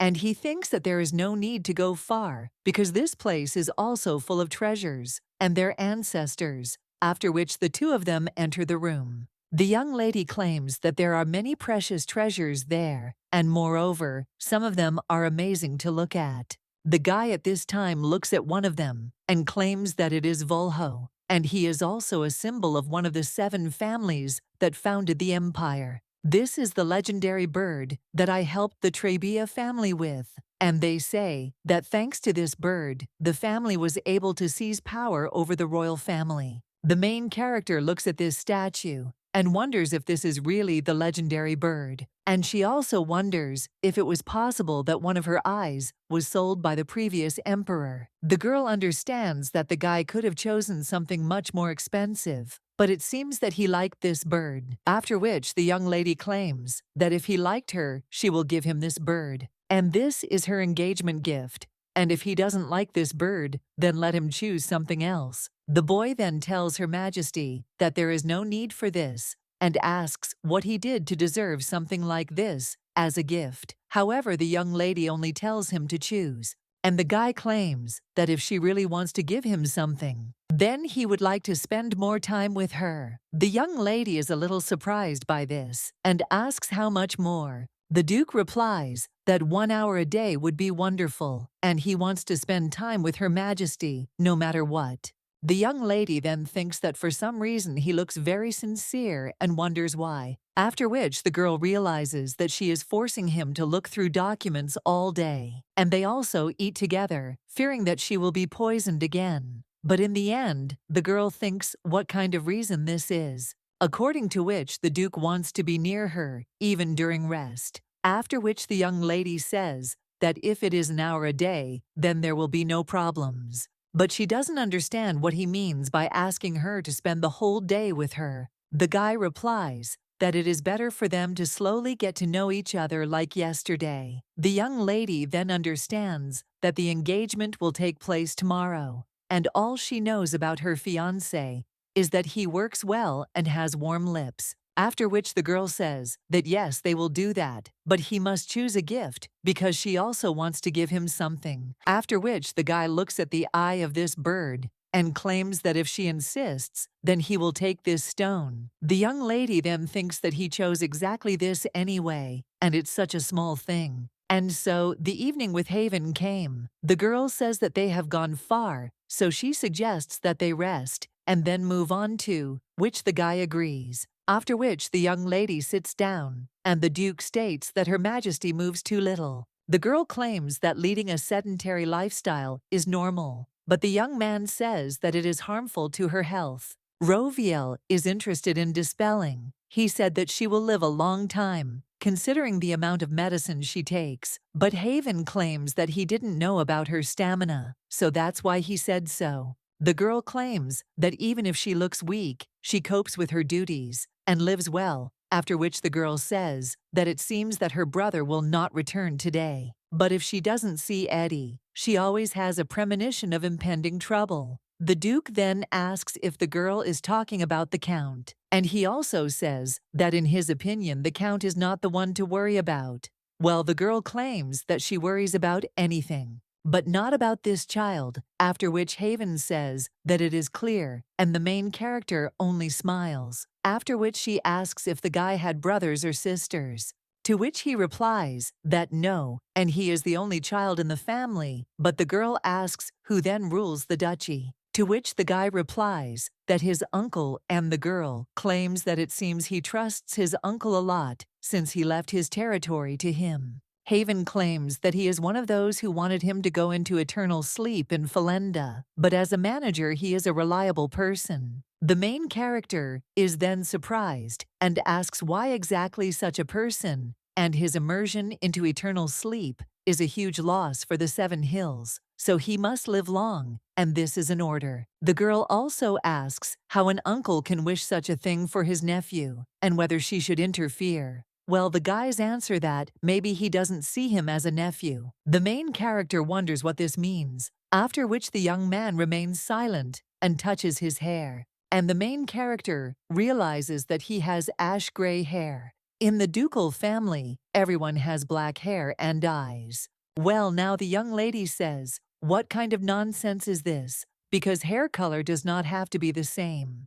Haven claims that his mother did not come to her senses soon after his birth, so he was more than 2 years old when he set foot in the ducal castle. His parents are brunettes, and he is like that. That is why many people say that he is not related to the Dehards. Hey, uncle is one of them. The young lady then says how much evil they gave the child, and this definitely needs to be punished. And all of this guy's hair needs to be pulled out. The guy then claims that he doesn't really care, but the girl claims that this is out of the question, and that they insulted him and his mother, so she will make them stop saying this nonsense. But the guy claims that it is true, and his parents adopted him, and after they plunged into eternal sleep, he and Her Majesty now know the truth. The girl then wonders what this has to do with her desire to shut their mouths, and his uncle should pull his mouth over his head to calm down. The Duke then only smiles and asks Her Majesty to have mercy.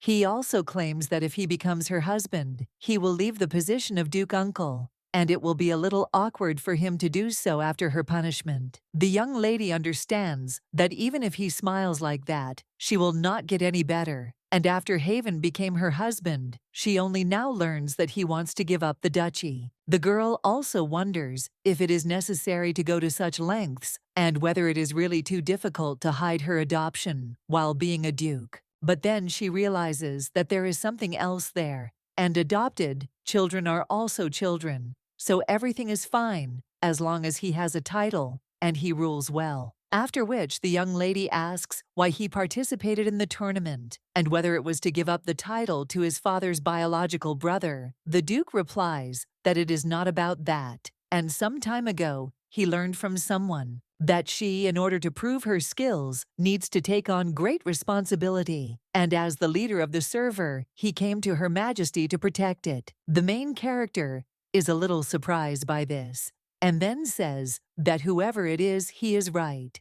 And the young man claims that he is an outstanding person. The young lady then understands that she does not care whether the guy came there with any intentions or simply ran away due to lack of confidence. And this is a matter of feelings, but she is glad that her future husband is not a fool who is unable to defend himself because of shame in front of his relatives. After which the young lady tells him not to worry about anything because he will become her husband, and the territory of Daherd is part of her empire, so she will definitely protect him. The guy then says that he will become the sword that protects Her Majesty, and the girl claims that he speaks just like her brother, and it looks like she will now be able to swing a double sword. After which the guy just smiles, and the girl gets up and holds out her hand to him, and also claims that it's already late, after which he suggests going back, to which the guy agrees. And after that, they return to the palace.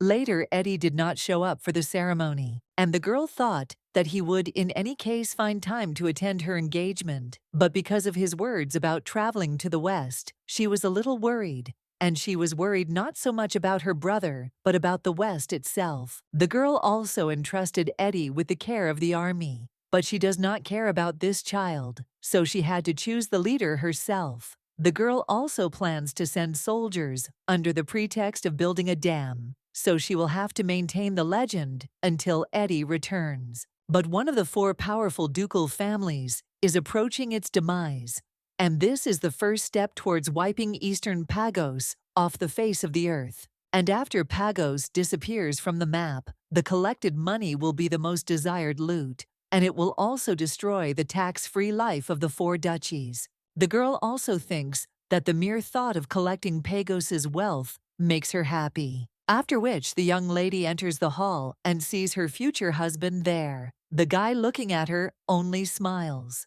and the main character smiles back at him. After which she says that maybe she should take care of him, and about the arrogant Duke Daherd, who ignored the invitation to their official engagement. After which they approach the throne, and the priest states that by order of the Empress, the Duke will be given the title of Marquis. And the young lady looking at the Daherd family wonders why they look so tense, and where are their congratulations, and aren't they relatives of the previous Duke?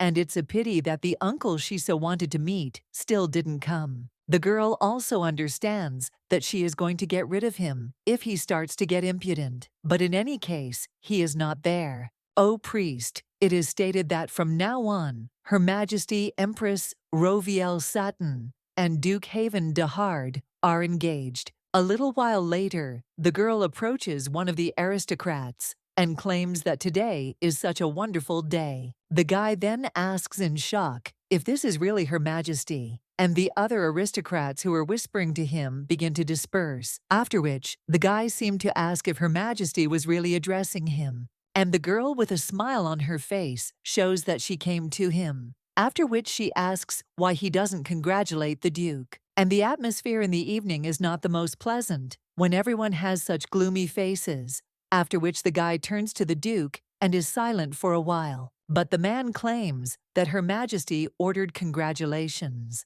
and this guy wonders if congratulations are really necessary and whether this is definitely not a will. After which, he and other aristocrats happily congratulate Her Majesty and the Duke, and one of them asks how it is possible to look so harmonious together, and this thing is part of them for the empire. The young lady then looks at the table and realizes that this is not the reaction she expected. A little while later, they are already starting to eat, and the girl realizes that it is time to think about it. When the boy was still little, he was surrounded by people who did not believe in his origin. Well, he really was adopted, and that's why he grew up to be a wonderful duke who copes with the tasks set before him perfectly. The girl also thinks that Haven didn't say that after becoming a duke, he dealt with his ill-wishers, and the young lady wonders what he did. The guy at this time asks Her Majesty if she needs anything, and Roviel replies that no, and she just wanted to make sure that the guy eats well, after which she tells him to eat more. At this time, other aristocrats sit at the table in an oppressive atmosphere, but when the Duke looks at them, then they immediately smile, and the main character thinks how they can change so quickly because of just one look. A little while later, the commander of the knights also congratulates Her Majesty and claims that she heard the Empress calling her. The main character replies that yes, and she wants to ask what the relationship is between Haven and the nobles of the north, and maybe there were some scandals. After which the commander of the knights asks if she means Duke de Hard, but she heard that the Duke considers the northern nobles parasites and keeps them in check. The main character understands that this is expected, and she claims that she heard in the ducal family there were many assumptions about Haven's birth. The blonde says that as for this, while Sir Haven has not yet matured, his uncle, who is the current deputy, is their Duke of Tride. Rumor has it that he tried his best to get rid of his nephew, but then the blonde wants to say something else and stops, and the young lady asks what happens next. After which the commander of the knights claims that on the day of his coming of age, Sir Haven shaved the Duke of Tride's beard with a sword.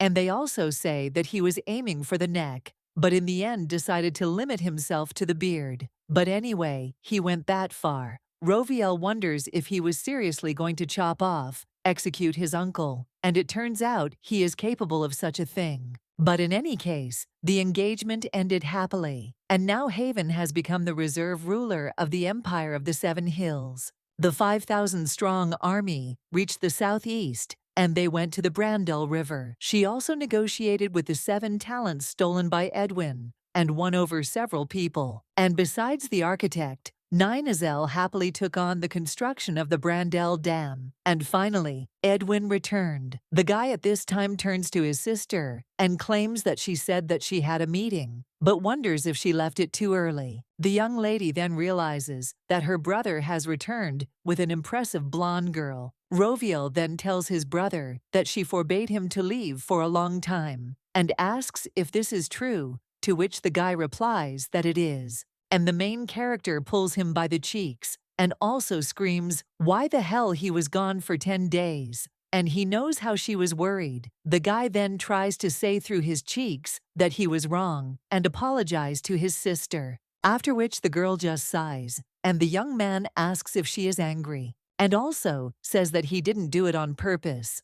But the young lady says that if he just tries to do it on purpose, he will fall into eternal sleep at her hands. But seriously, she asks if there was some kind of accident that made him stay so late. The guy asks if she's talking about an accident and insists that everything is fine. And the main character asks who this lady is then. And the young man claims that he heard that there is a doctor specializing in poisons and had to pursue her for a long time. But in the end, they managed to meet. They talked, and the guy convinced her to come there. And now he will introduce her officially, after which the young man claims that this is her new personal knight. But after that, silence falls between them. Then the Empress breaks the silence and claims that she was talking to Eddie. No more kidnapping people. But the guy tells his sister that everything is not so, and she agreed to become her bodyguard. The young lady then asks if he is serious, to which the guy replies that yes, and he is not lying.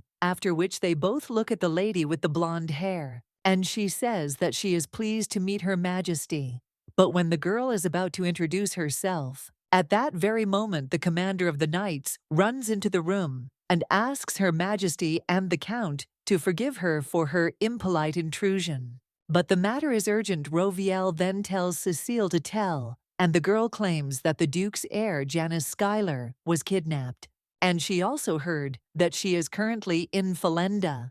This girl is the second daughter of Duke Schuyler and was last seen. However, the main character at this time looks at the girl in surprise, after which she only smiles. She also says that she is very happy to meet them, and her name is Janice Schuyler. After this, they are all silent again, but the young lady's brother does not click and immediately leaves the room, and also says that he loves his sister very much. When the guy leaves, the main character sighs and asks if the girl says that her name is Janice. The blonde answers Her Majesty that yes, and the main character asks if she wants to be her personal knight. Janice replies that she will protect Her Majesty and is devoted to carrying out her orders. Their main character says okay, and then she gives her the first task, after which he tells the girl to go and transfer this bastard, to which the blonde agrees. And when she comes out, the young lady turns to the commander of the knights and asks when the Duke will arrive in Finland. Cecile replies that in 3 or 4 days. Roviel asks if the Duke knows that Eddie kidnapped Janice. The knight replies that he definitely does, after which the main character asks why her brother did this, and he is not one of those who will do what she forbade him. And the girl does not look like someone who was brought there against her will. The knight commander claims that it all actually began with the escape of Janice Schuyler in the duchy located west of the imperial capital. The second daughter of Duke Schuyler is Janice Schuyler. Even as a child, she was superior to her brother and sister, so she was raised as the heir to the duchy. But she ran away the day after her 18th birthday. Hearing that his runaway daughter was with Eddie the Duke, went to Finland to get her back, and the commander of the knights claims that probably because of the previous kidnapping and famous people, the Duke mistakenly believed that Eddie kidnapped Janice too. The young lady then says that it is good and asks if her brother is innocent. Cecile replies that he is innocent, and the young lady claims that if the girl has come of age and decided to leave, then it must be a conscious decision, after which she tells Cecile that they can go because she wants to visit these two. Well, when they go outside, the main character sees these two fighting. At this moment, the young lady's brother cries out, "Has the girl really gone crazy? And why the hell did she pull out the sword?" But Janice screams for the bastard to just shut up and investigate behind her. The guy then screams who the bastard is, and the girl replies that Her Majesty called him. That Eddie then screams that even if she said something like that, she has no right to say such a thing. But the blonde insists that Her Majesty's words cannot be denied. The main character at this time turns to Cecile, and he claims that this time he will write a letter of thanks from the Emperor and even two. But the girl replies that despite the fact that Her Majesty's writing skills warm her heart, there are things that are beyond her powers. At this time, someone else approaches Her Majesty, and the main character sees that it is Haven, after which she turns to him, and he asks if he can separate them, to which the guy agrees, and then does so, and also lifts the two of them up by their clothes, and claims that Her Majesty told them both to stop. The blonde then apologizes to Her Majesty, and claims that the Count refused to follow her orders. And the guy with a smile on his face tells his sister that he is guilty, after which the main character says that Cecile should take Janice to the valet, and the girl should follow Cecile because she will prepare her room. Then the young lady also turns to her brother and tells him to give her a minute, to which he agrees. Well, when the Empress turns to Haven to thank him, the two of them glare at each other again. Roviel also asks if the guy will go first because she needs to talk to her brother about something. Haven says that it is not scary, and he will wait to, which the young lady agrees. And when the girl talks to her brother, he says that he really didn't kidnap this girl. The young lady claims that she heard she ran away, and her brother replies that yes, that's why he doesn't want to go home. Roviel also asks Eddie if he knew Janice before, to which the guy replies that yes, and they crossed paths in the north. Well, the main character smiles and asks if they just crossed paths And were they close? Why does the guy get embarrassed and say that not at all? And also, they don't understand each other. And this girl is a bit strange. Roviel then wonders if he really put a strange person as his sister's bodyguard. And the guy claims that she is one of the strongest women in his memory. After which the young lady claims that he has not changed at all. And when they sit down, the girl claims that in the end, she came there of her own free will, and they can't return her back to the Duke. Eddie claims that she ran away because she doesn't want to become a duchess, and even if they return her to the duchy, will she stay there? Roviel also asks if her brother managed to find the one who mixed the poison, but the guy apologizes and says no. The girl claims that it could have been a personal insult, and maybe it's worth looking among those she crossed while being a countess. Eddie claims that he dug everything up, but will check again, after which the girl replies that no, and once is enough. She also understands that she questioned all the courtiers who had any connection to the poisoned pie, but no one confessed. And then Eddie took up the investigation, but she doesn't think the criminal could lie to him until the end. It is still unknown who the culprit is, but all the suspects have been expelled, and Eddie has been looking for traces even outside the palace, but it hasn't brought any results, after which the girl suggests leaving him alone. And if this man is aiming for her life, then he will try to plunge her into eternal sleep again. But the young man claims that his sister is in danger and wonders if he should really wait. The young lady claims that Haven is next to her and tries her food first, and the guy also brought the strongest bodyguard in the empire.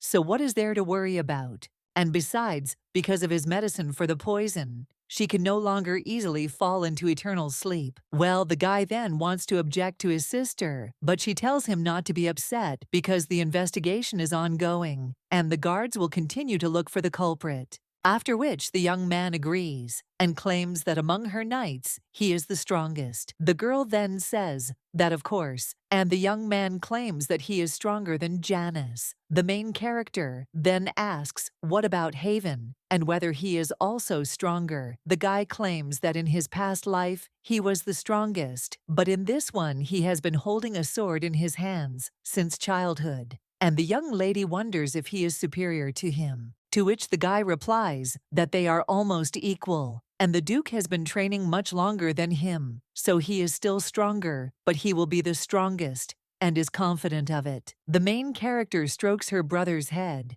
and says that she has no doubt that their Eddie is a genius swordsman. A little while later, the young lady also approaches Haven, and he smiles and asks if they had a good conversation. The girl then replies that yes, and asks how long he waited. She also understands that she has nothing to worry about. After all, Eddie and Haven are next to her. A little while later, Janice enters the room. Dressed in a knight's uniform, the main character greets her. The girl then thanks Her Majesty for the invitation, and Roviel tells the girl to sit down, after which they begin their meal. And the main character understands that apparently the girl has firmly decided to stay in Falenda, but it is better to clarify everything with her herself. She then turns to Janice and claims that Duke Skyer will soon arrive at the Imperial Palace for her and asks if she plans to go home with him. The knight replies that she is an adult, that she just found a job, and if Her Majesty fires her, she will go look for another job, but she will not return to Skyer. Roviel claims that she is not going to fire the girl, and since she has decided everything, she will persuade the Duke to leave her there. The young lady also understands that this girl seems to be hiding deep wounds. Janice thanks Her Majesty for her understanding, but she asks to be allowed to ask an extra question and wonders why the girl does not want to return to the Duke's house. Janice claims that she must not return, otherwise her brother or sister will not become the Duke's successors. The main character then thinks that she understands, and that Eddie in his past life was similar to Janice. He ran away from home to give her the county. The blonde at this time claims that they dumped everything on her, and they did absolutely nothing. So now let them obey their mother, and she really wanted to go back to see it. At this time, Roviel is thinking about what happened there, and the blonde at this time claims that she will never return home and will give her life to protect Her Majesty, so she can have no doubt about it.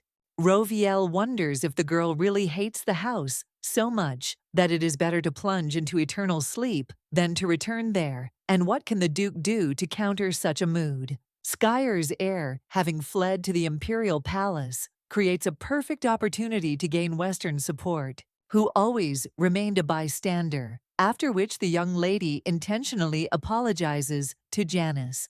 But in the West, she is not going to miss out on the opportunity that has come her way. Well, she is also wondering if everything will go according to plan. Within a few days, Janice had adapted well to her work in the imperial palace. She also left her post only to sleep and conscientiously performed her duties as a bodyguard. 3 days later, Roviel gave her the day off for the first time, and that was the day when Deetria Skyer arrived at the palace for her daughter. The woman then turns to Her Majesty and states that her name is Deetria Skyer, after which she also points to the box and claims that it is a gift from her for her coronation. The main character is thinking about what to give this now in the 5th month of her accession to the throne. This is somehow weak, and the girl tells Deetria Skyer to sit down because she must be tired after such a long journey. The woman then thanks Her Majesty, but claims that she does not see her daughter, and she heard that she became Her Majesty's personal knight. The young lady understands that she can hear the words, "Give me back my daughter," coming from her, and that I'm sorry, of course.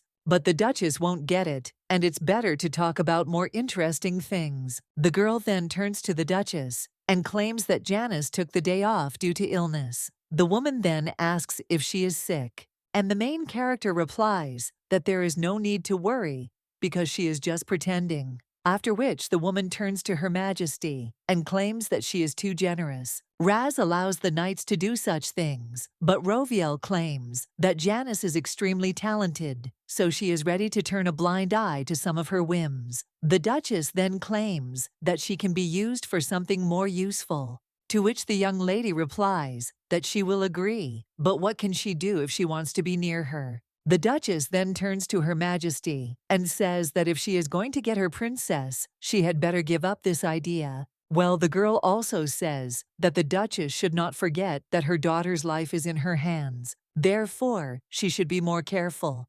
And besides, the life of the Duchess is also in her hands. The woman then asks if Her Majesty is threatening her now, and the girl replies that she has become an empress after plunging into eternal sleep, the past emperor, and wonders if the woman thinks she won't be able to decapitate anyone else. After this, the woman only sighs and says that Her Majesty is more interesting than the rumors she heard about her, and she also apologizes for being rude, and yet she asks me as a countess and as a grieving mother to let her daughter go. But the girl says that the Duchess should not bother. After all, Janice came to her of her own free will, and she can leave whenever she wants. Roviel also understands that it is fortunate to return to them, but she is not burning with desire. The woman also asks if the lady needs anything from the Duchy of Skyer. The young lady replies that absolutely nothing. After which the Duchess tells her to speak directly, and they do not trust each other, so they offer to make a deal to separate peacefully. But the Empress once again turns to the Duchess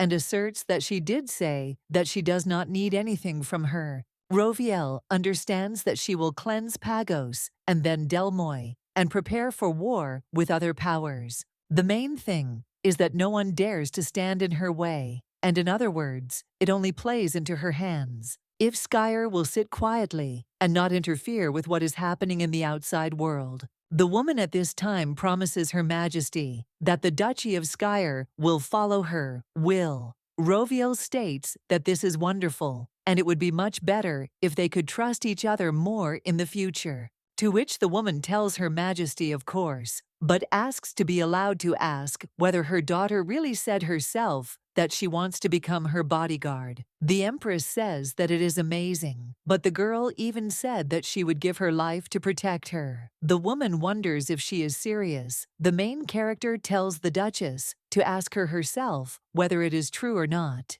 The woman claims that no, and she does not doubt Her Majesty's words, and also her daughter is a good girl, but very cautious, and is often misunderstood. She was also worried that this girl could be rude to Her Majesty. Well, the main character says that the girl is polite and sincere, so let the Duchess not worry, because everything is fine. The woman then says that the Empress must have really liked this child. A little while later, Janice also comes into the room, and her mother asks if it was fun to run away from home, to which she replies that it was, and the main character decides to leave them to talk alone. But when she comes out, someone addresses Her Highness, and the girl realizes that it is Haven. The guy at this time claims that he was waiting for her, and the young lady understands that if you think about it, everything is clear with Eddie and Janice, but she still can't understand why Haven likes her. After that, the two of them go outside,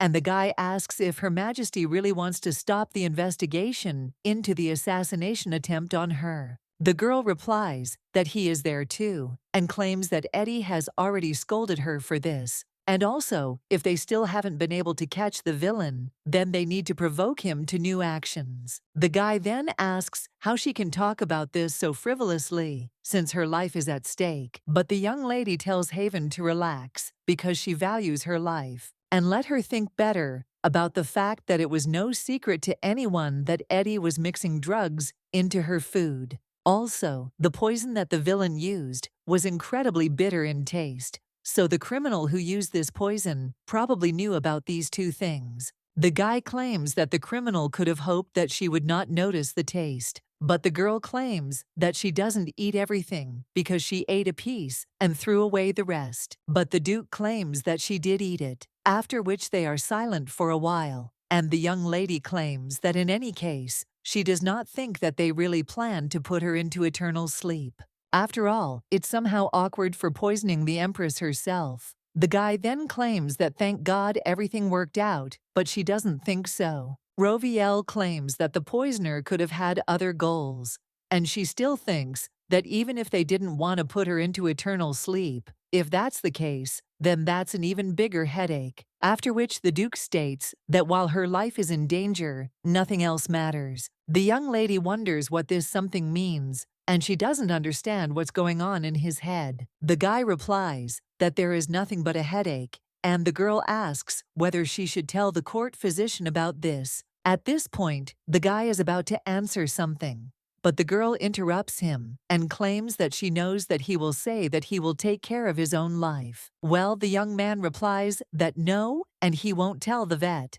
At first, when he saw the list of medications that the Count gave her, he thought that it was too much, but now he understands why he did it. At this time, the main character is wondering if he really didn't understand anything, since she almost fell into an eternal sleep from the poisoning. And the girl also does not understand for what purpose they tried to poison her. After all, the criminal could easily have poisoned her in a bunch of other ways. But he chose Juriel's poison, and this means that he poisoned her with other intentions, and also her immersion into eternal sleep was not his goal, and she is fine with it. Rovielle also understands that Eddie is so concerned about her health because in her past life, she fell into eternal sleep due to illness, but she cannot tell the Duke this. The guy at this time suggests discussing the issue with the Count. And he also agrees with Her Majesty regarding the possibility of the presence of unknown intentions, and asks if she has any guesses, to which the girl replies that she has none,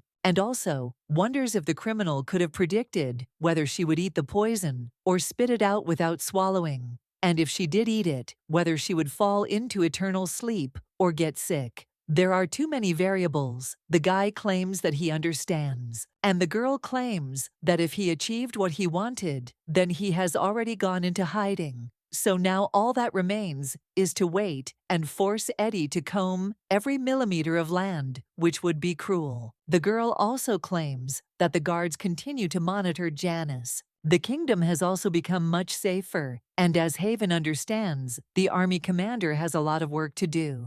A little while later, the young lady's brother is already peeling an apple and claims that something is bothering him. that his sister is left alone, and he is going away so far. The girl then asks if Eddie could concentrate, to which the guy replies that of course, and he pays attention, after which he talks about an operation called White Owl. He also claims that he will first go to Mount Delphin with the White Owl army. In order to work on the dam, the warriors pretend to be from the east. If Viscount Hildel takes their owls for Alcus's army, he will declare war. Sister has decreed that there should be no chaos in the southeast. So, for the sake of stability and the empire, the imperial army will intervene as a mediator. The main character says that exactly, but claims that the title is a title, and with its help, one can take the loyal South Delmoy with the dissatisfied Pagos and separate from them both. With this operation, he isolates Pagos.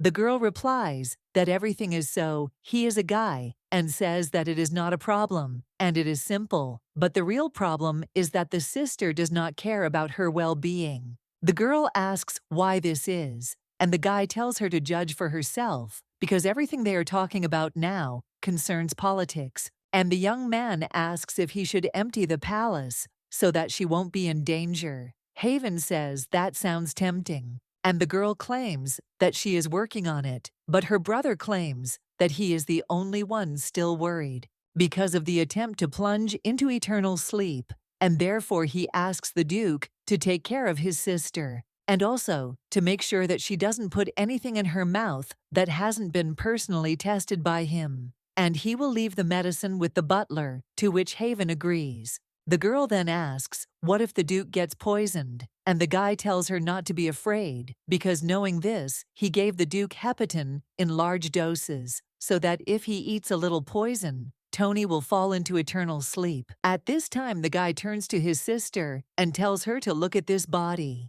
After all, the Duke looks like he can defeat a bear with his bare hands. And what would happen to him from a drop of poison? And his clothes are about to tear. The young lady then tells her brother not to point the knife at anyone, and even if the Duke is able to put the bear into eternal sleep, this does not protect him from the poison. Haven claims that he certainly won't be able to put the bear into eternal sleep with his bare hands, but he won't be harmed by the poison. At this time, the young lady's brother asks if he can't even deal with a bear, but then he'll deal with him too. Well, the Duke claims that even though the bear is too tough for him, he can deal with it in no time. The girl then suggests leaving the showdown with this bastard to her, and if he beats this guy, he will have to deal with her. Eddie asks if he heard, and says that then only his sister can beat him, after which he also suggests to his sister to finish here and hands her some apples, after which he tells her to eat, and the main character wonders if it's really just her. After which, the girl says that Eddie also needs to eat, so she offers to split it in half, but the guy says that the young lady should eat the whole thing. After which, he takes another apple and throws it to the Duke and tells him to eat it, and was strong enough to take good care of his little sister. The young man also wonders if he understood,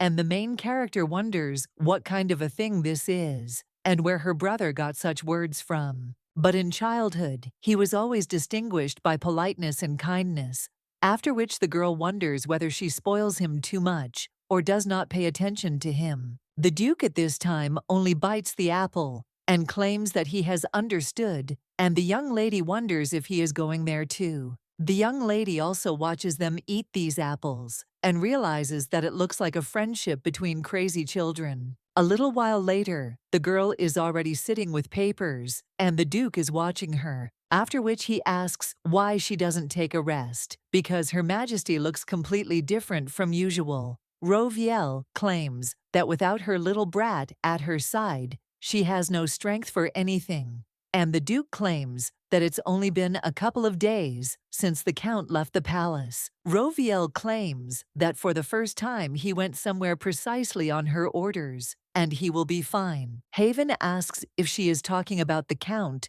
and whether to worry about him or the people on the Brandel River. The girl then says that he does not understand her feelings at all because she is the older sister, but sends her younger brother to such a dangerous place. The Duke claims that in his opinion, this is the only way to avoid much more serious problems, and he thinks that the Count would be glad to receive an order from her, because it means that she believes in him. The Empress claims that she always believed in him, and yet the guy says that giving him an assignment is a little different. The girl also remembers how the guy claimed that since sister believed in him, he would give it his all so as not to disappoint her.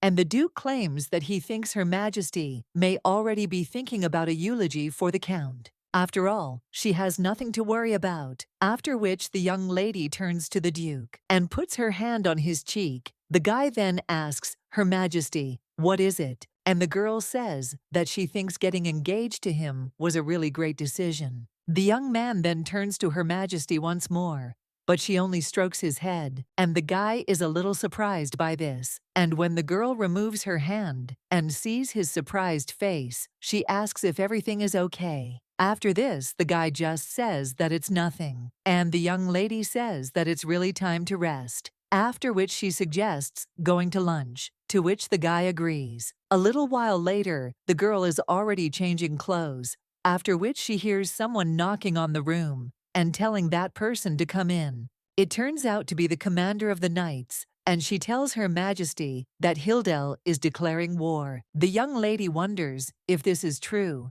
and also that they were faster than she thought. Cecile replies that it is true, and Operation White Owl has proven to be extremely effective. Their guys are experts at pissing people off. At this time, the girl asks if Eddie knows, and the knight's commander replies that of course, because the Count said that he should also hurry. The Empress asks how Pagos and Del Moy reacted, to which Cecile replies that Duke Pagos is looking for a way out of the current situation, and for him, Hildel's war with Alkis was a big surprise. The lady with pink hair claims that it was worth it because they all know who will benefit from the confrontation between the South and the East. The Knight Commander claims that she sent a protest to Duke Delmoy, and for Duke Pagos, this will be a real stab in the back. After which, the main character tells Cecile to monitor Delmoy's reaction and report any movements, although the girl thinks that perhaps everything is developing faster than she planned, and the North Guards, Haven and the West, is out of the game for a while. There won't be any serious problems until the White Owl is completed, and the girl wants to personally see Duke Pagos's reaction and not just get a report, after which she turns to Cecile and claims that she should be there too. The commander of the Knights asks where she should be, and the young lady answers that she was going to go to the Duchy of Pagos. A little while later, the young lady was already in the carriage, and someone asks if she's tired. Rovielle wonders if she should be tired, to which the Duke replies that she has weak stamina, so he is only worried that the journey will be difficult for her. The girl claims that it is easier than sorting through daily documentation and having to sit over documents for 14 hours a day to get everything done. The young man then says that she will drive herself into a grave, and the girl understands that she actually once fell ill and fell into eternal sleep. After which, the guy claims that for the Empire to have such an empress is a matter of pride, but for him to know that his bride does not take care of herself so much is a real tragedy. The girl claims that she doesn't work that much, but the guy says that she is an inveterate workaholic, and let her think that their trip is a long-awaited vacation, and also does not return to work for 3 months. The girl answers that no way, and asks how she can leave the palace for 3 months, if she is already worried about even a month of her future absence.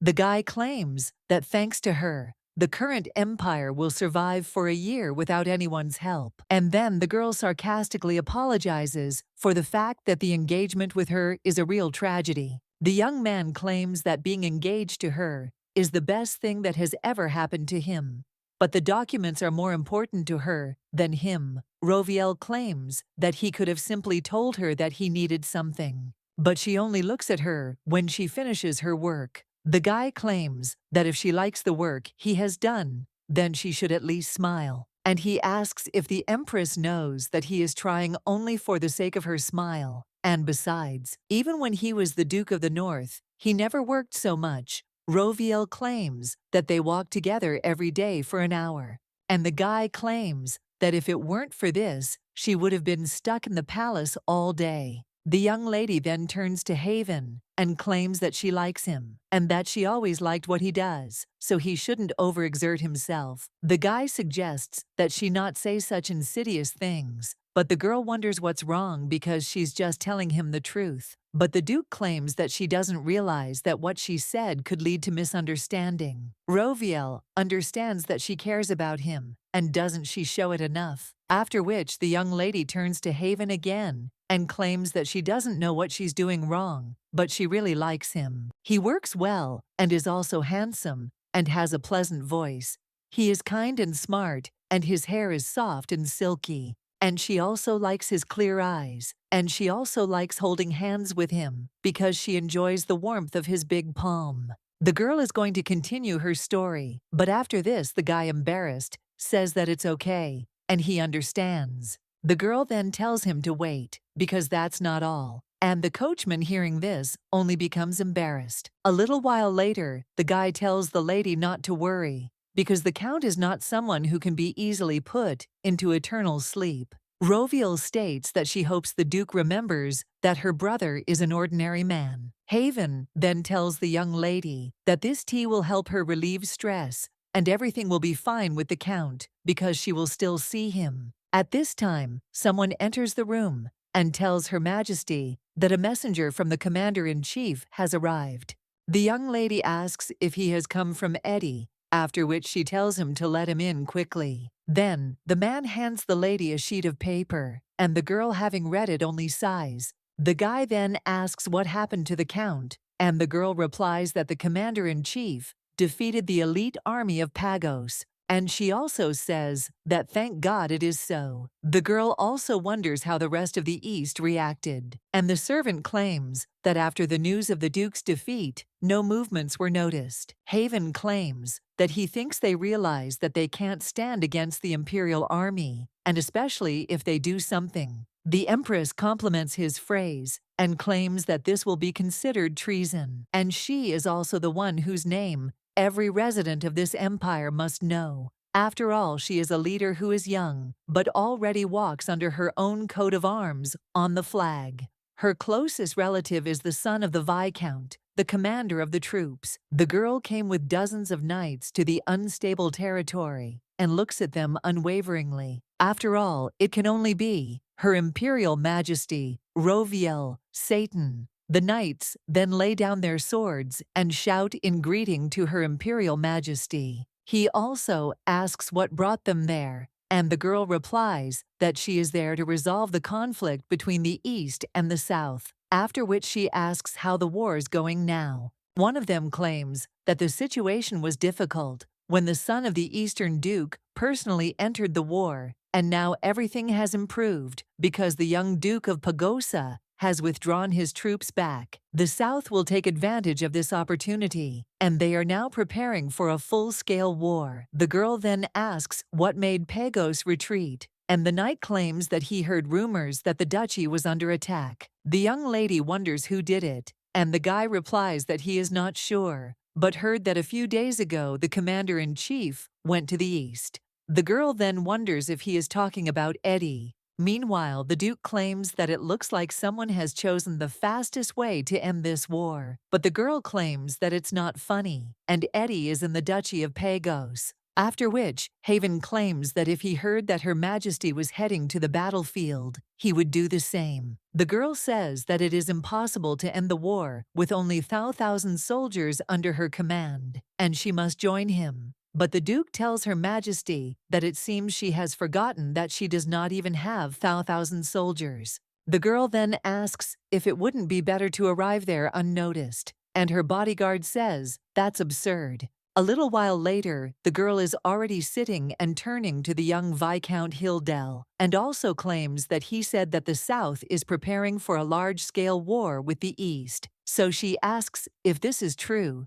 to which the guy replies that yes, and the Duke's son will lead the South's offensive on Alchis. The girl then asks if they are going to start the offensive from there, To which the boy replies that yes, and his father has already gone to greet the young Duke Delmoy, so they are expecting him this evening. The Empress then turns to the Duke and tells him to prepare everything for departure, to which he replies that he understands. And the young lady claims that they are going to Viscount Hildel. A little while later, they are already inside the building, and the girl is looking at the rain.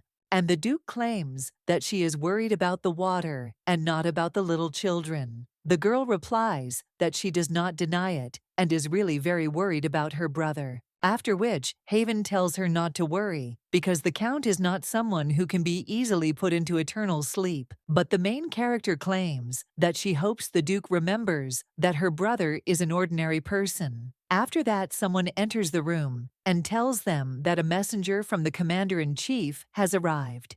Hey, the girl says to let him in immediately. When the young lady reads this sheet, the Duke asks what happened. The girl replies that everything is fine and asks how her brother is doing, to which the messenger replies that it looks like the Duke's son was plunged into eternal sleep in the previous battle, and the Duke's palace itself was surrounded and attacked. The young lady understands that it has always been like this, and victory is a revolution about defeat, rebellion. Duke Pagosa is the only fool who does not understand that the imperial army is too tough for him, but he did not retreat even when his elite troops and his own son fell. It's true that Eddie is not one to show mercy to those who tuck their tails between their legs, but the fact is that the Duchy of Pagos ended up like that, means that it deliberately fought against the imperial army. The Duke at this time claims that the steamship Count cleared their way well, and the young lady says how she wants to see Eddie as soon as possible. And yet the guy claims that Her Majesty's safety is a priority, and he insists that she wait for the Army of the South.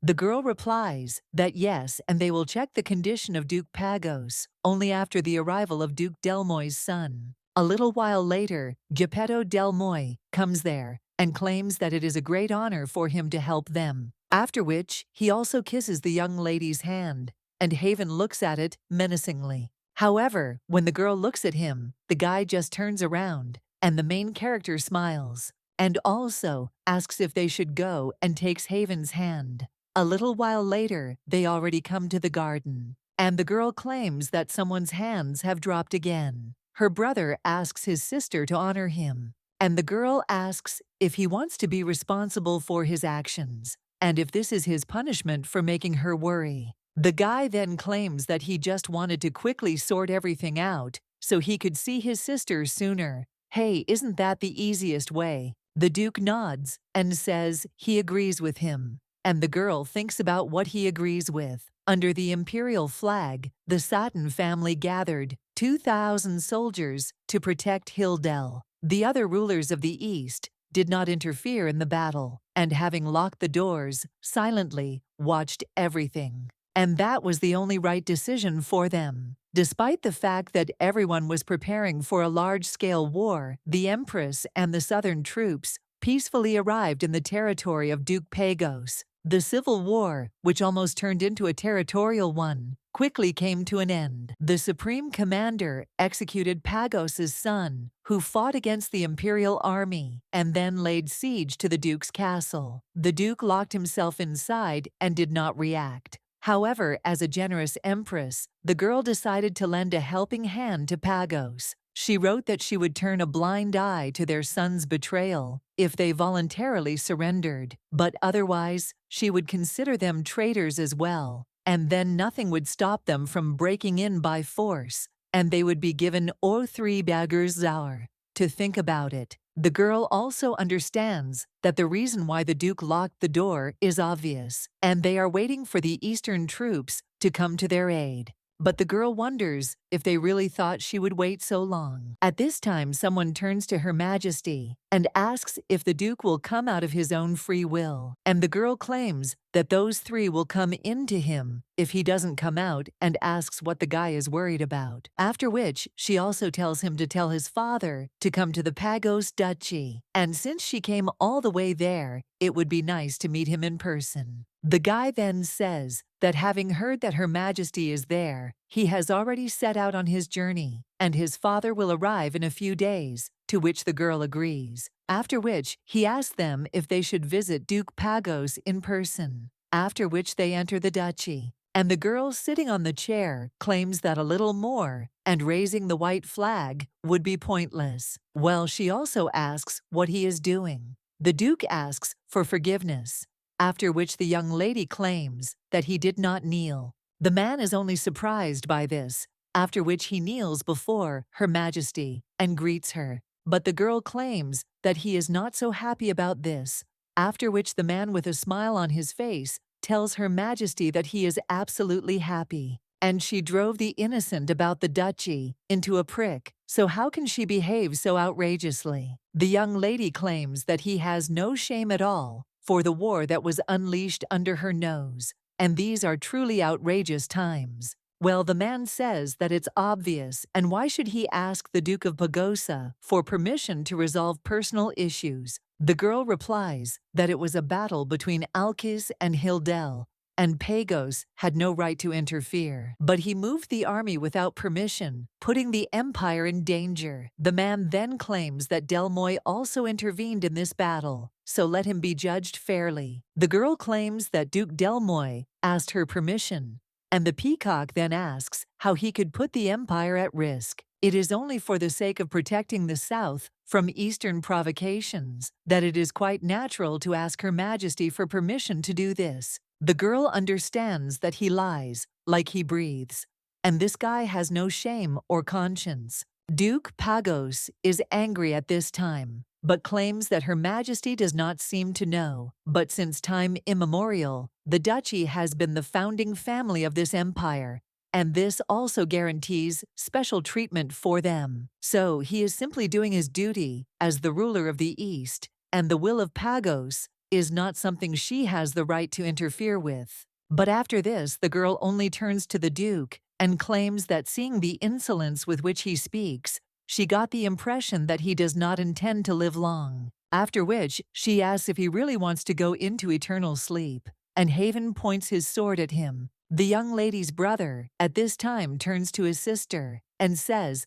that he will put him into eternal sleep, but at the same moment, her personal knight closes the guy's mouth, and her main character says that Janice is great. Duke Pagos, at this time, is shaking with fear, after which he completely tilts the egg and asks Her Majesty to pardon him. Well, the girl claims that she doesn't really want to, after which the man cries out that he has made a big mistake and asks to forgive him. The girl then rises from her seat and says, Seltzer Pagosa, that she lowers the title given to their family to that of a count, and henceforth the Duchy of Pagos comes under the control of the imperial family. In return, she gives the Count of Pagos the lands of Saliv, which were once occupied by the former emperor, and let him prepare to leave the castle, after which the man only cries out in despair. As they head further, Haven tells the lady that he doubts that Duke Pagos will forgive this.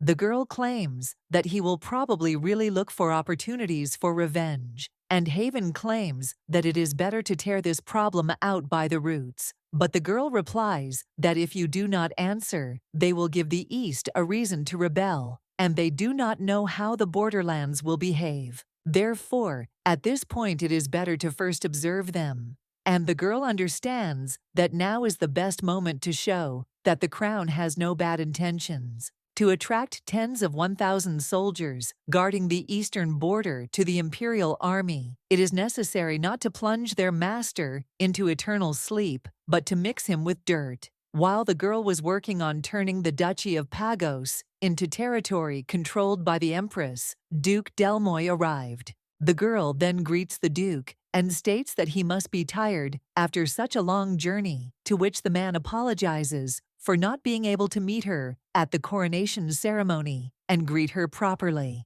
Roviel claims that the reason she invited him there is because the situation in the southeast has changed, and she has something to tell him. The man then tells Her Majesty to do as she sees fit. After all, Delmoy will fulfill her wishes. However, first he would like to ask her, the main character, then asks about what, and Duke Delmoy asks what she thinks about keeping his boy close to her, which makes the young lady a little surprised, and Haven looks menacingly at the guy. The young lady also thinks what kind of unexpected luck this is, after which she finally understands that she shouldn't show how much she likes it, and asks if when talking about his son he really means Geppetto standing next to him. To which the man tells Her Majesty that everything is absolutely correct, but he is offering not because he is his son, but because he is a very talented child who is capable of helping Her Majesty. The girl understands that she knows, and the eloquence of the young Delmoy is a talent that she really needs. The boy's father, at this time, claims that they do not crave a position in the palace, and let the lady just take a closer look because his boy is so cute. And also, she can just take him to herself. But if he does not attract her as a lover, then the guy can become an excellent assistant, and this child will be faithful to her for the rest of his life. After which, he asks her to think about it. Roviel claims that she is not interested in lovers, but since he praises this guy so much, how can she refuse such an offer? And the girl, with a smile on her face, understands that she has a new employee. A little while later, the girl walks down the corridor and happily thinks that they have dealt with the East and even received a new hostage, a worker from the South, because she will send him to the Ministry of Foreign Affairs. After which the young lady thinks that this is why the previous emperor was on the road so often. But she got so much from just one trip. But when the young lady looks at the Duke, she sees that he is moving on, and then turns to him, and the guy turns around and also responds to Her Majesty. After which the girl asks if something really happened because he looks gloomy. Well, the guy just turns around and says that nothing, after which the girl thinks that I am clear, and it seems that something is happening. At this time they go further down the corridor, and the girl hears someone screaming, "What a fool the guy is." Well, the young man claims that he asked not to call him that, after which the main character sees that her brother has once again clashed with his personal knight, after which she tells Eddie not to quarrel with Janice. Well, the guy just says that she's asking for trouble, and the young lady claims that in her opinion it's the other way around, and tells Janice to ignore it. After that, the girl sits down at her desk and asks if the guy has finished deploying the troops. The young man replies that yes, and he has decided to leave 5,000 soldiers. The main character then asks what happened to the commander, and he replies that the guy he took with him last time showed himself well, so he decided to leave the command to him. Roviel claims that since he brought him, he is confident in him.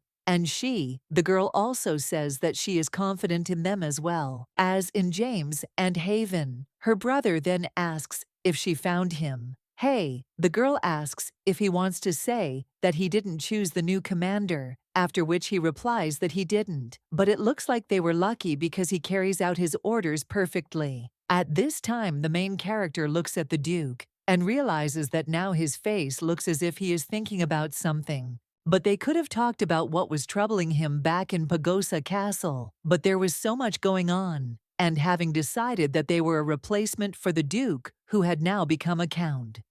The Eastern aristocrats constantly came to whine about their problems. Before they decide to betray, they need to take control of the Eastern troops and border guards, and the girl must disperse them so that the East cannot unite. And besides, she lowered taxes to calm the people and appointed a new tax collector, and also said that if he screwed up with them, he would lose his head. After which the day came when everything calmed down, and they returned to Finland. But a little while later, the Duke claims that he must go north. The main character wonders why he suddenly decided to do this, and whether something really happened, to which the guy answers, Her Majesty, that nothing. Well, the girl claims that it seemed to her that she had already said that she hated lies, after which the young man claims that he is not lying, and she definitely does not need to worry about this. There is just a troublesome matter waiting for her at home, and the girl is wondering if something bad has happened in the north.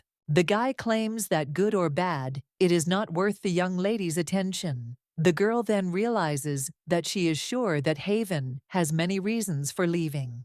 and he has been so strange lately. After which the girl thinks, is it so hard to talk about everything? The girl also understands that she needs to say just one word for him to go, but she still does not understand why she cannot decide. Although there is nothing wrong with not having Haven there, after which the young lady says that they will meet again in Finland, and the guy claims that he will try to return as soon as possible. The girl also says that he should not squeeze, because without him, she will have a lot of things to do. Well, then she realizes that she didn't try to get him back with work. The young man then just smiles and approaches her and whisper that such an aviator will return to her just as quickly. A little while later, the girl is already in the carriage and turns to her brother and also claims that they say that people from the north came to the palace who were looking for Haven, and she asks if something serious happened. Her brother replies that he has no idea and does not remember anything happening at all. The girl claims that in her past life, she was not an empress, and it is unlikely that their present future will correspond to the past. To which the young man agrees, but wonders if the Duke didn't tell her not to worry, and that he has the right to visit his duchy, so let sister relax. The girl understands that Eddie and Janice are telling her not to worry, but she is worried because there is no one next to her, and the guy could tell her what happened if it didn't matter that much. Well, the young lady thinks that maybe the problems were just an excuse, and he ran away because she was too strict. But Caleb and the other secretaries are paid.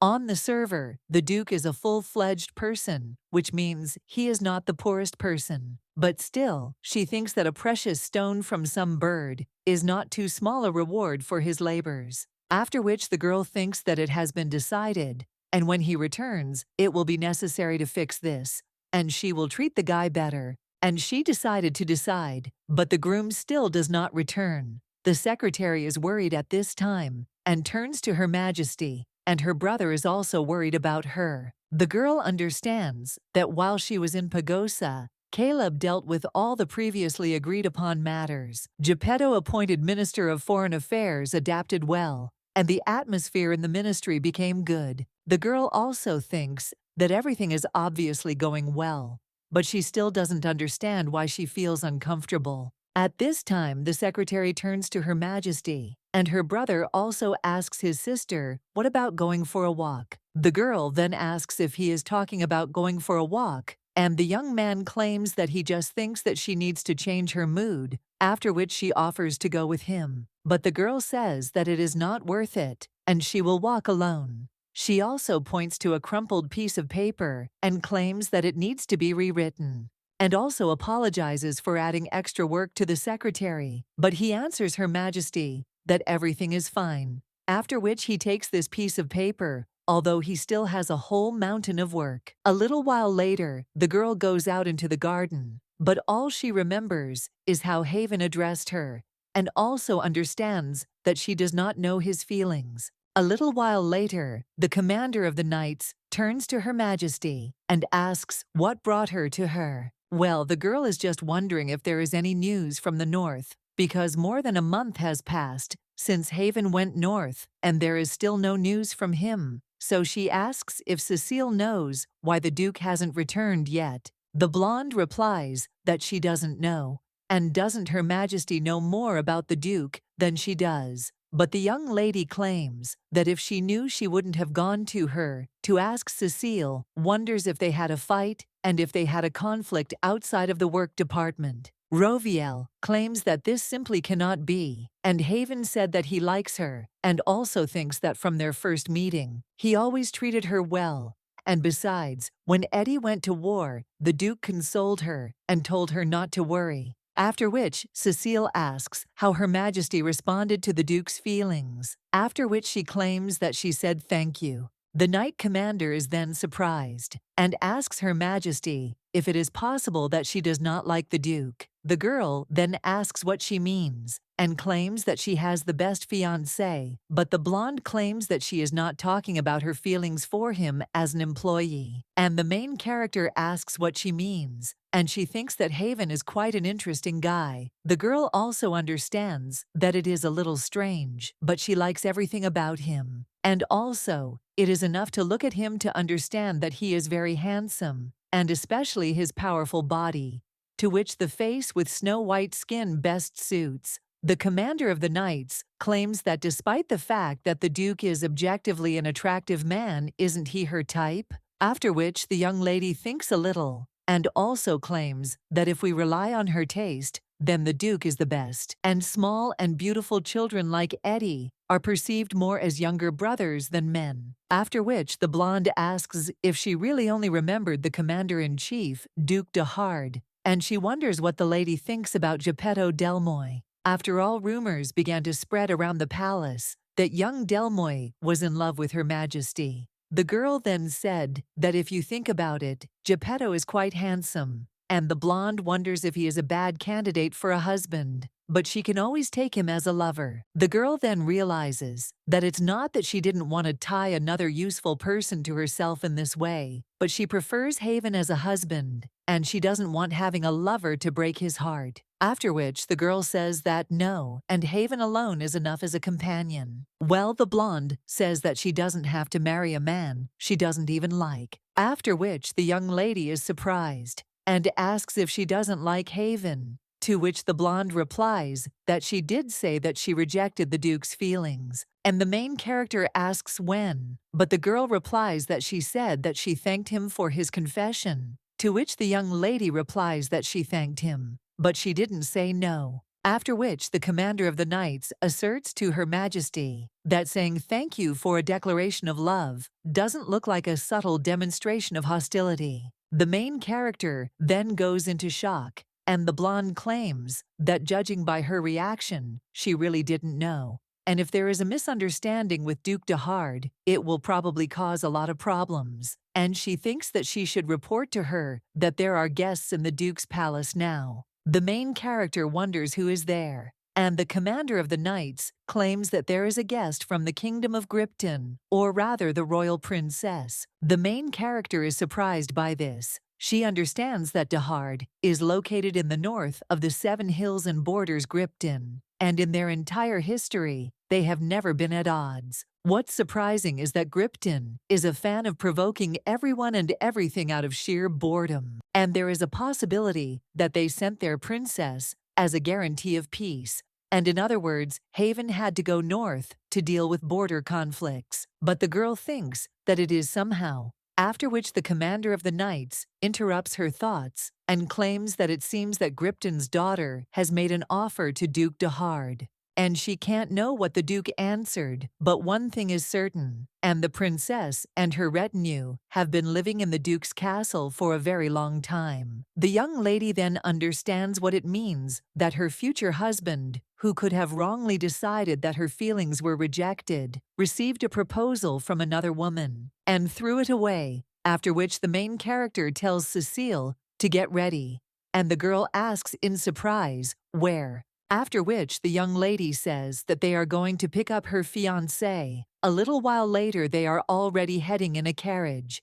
and the young lady's brother turns to her and tells her to look at what wonderful weather it is. The girl tells the guy to sit still, but the young man claims that they haven't traveled together for a long time, and he is also in 7th heaven, and they have to eat something tasty. The girl then tells Eddie that she is not going to have fun, but the guy suggests playing a game of who will catch up with de Hard first, and if he finds him first, he will tie him up and drag him to her. They will also definitely try traditional northern cuisine. The young lady then says that he is somehow planning to meet Haven incorrectly. Well, the young man asks if she wants him to put him to eternal sleep on the spot. The young lady then asks why, and the guy replies that the Duke met another woman and left his sister, so he deserves to be plunged into eternal sleep. The main character then says that the Duke did not cheat on her, and he claims that if he had cheated on her, she would have just had to end the marriage. Eddie says how sad it is, and his sister is too kind too, which the girl replies that it is not true.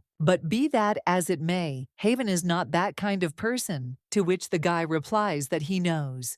And the Duke is not deceiving her, because anyone who has seen how the Duke treats someone other than his sister, this will confirm the main character then thinks what he means, And is it really Haven? That he was always polite and fair, behaves differently when she is not around. The young lady then claims that in the past she was in the north. And the guy asks if she was there before the rebirth, to which the girl replies that yes, and then she met Haven.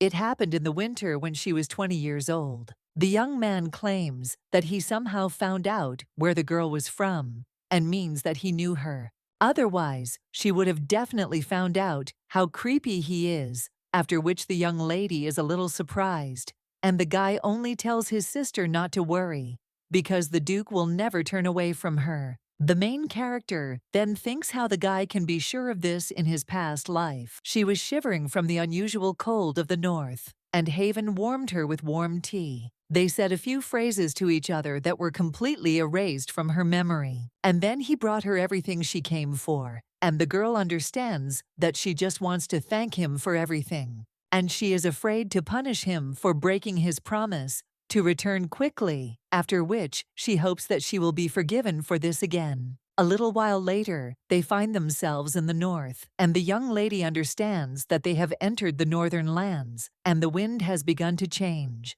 But it is not even winter yet, and it is already so cold. A little while later, the young lady notices someone riding a horse near her tunic and addresses her. The main character looks at this guy and asks if this is Haven, after which she tells the carriage to stop.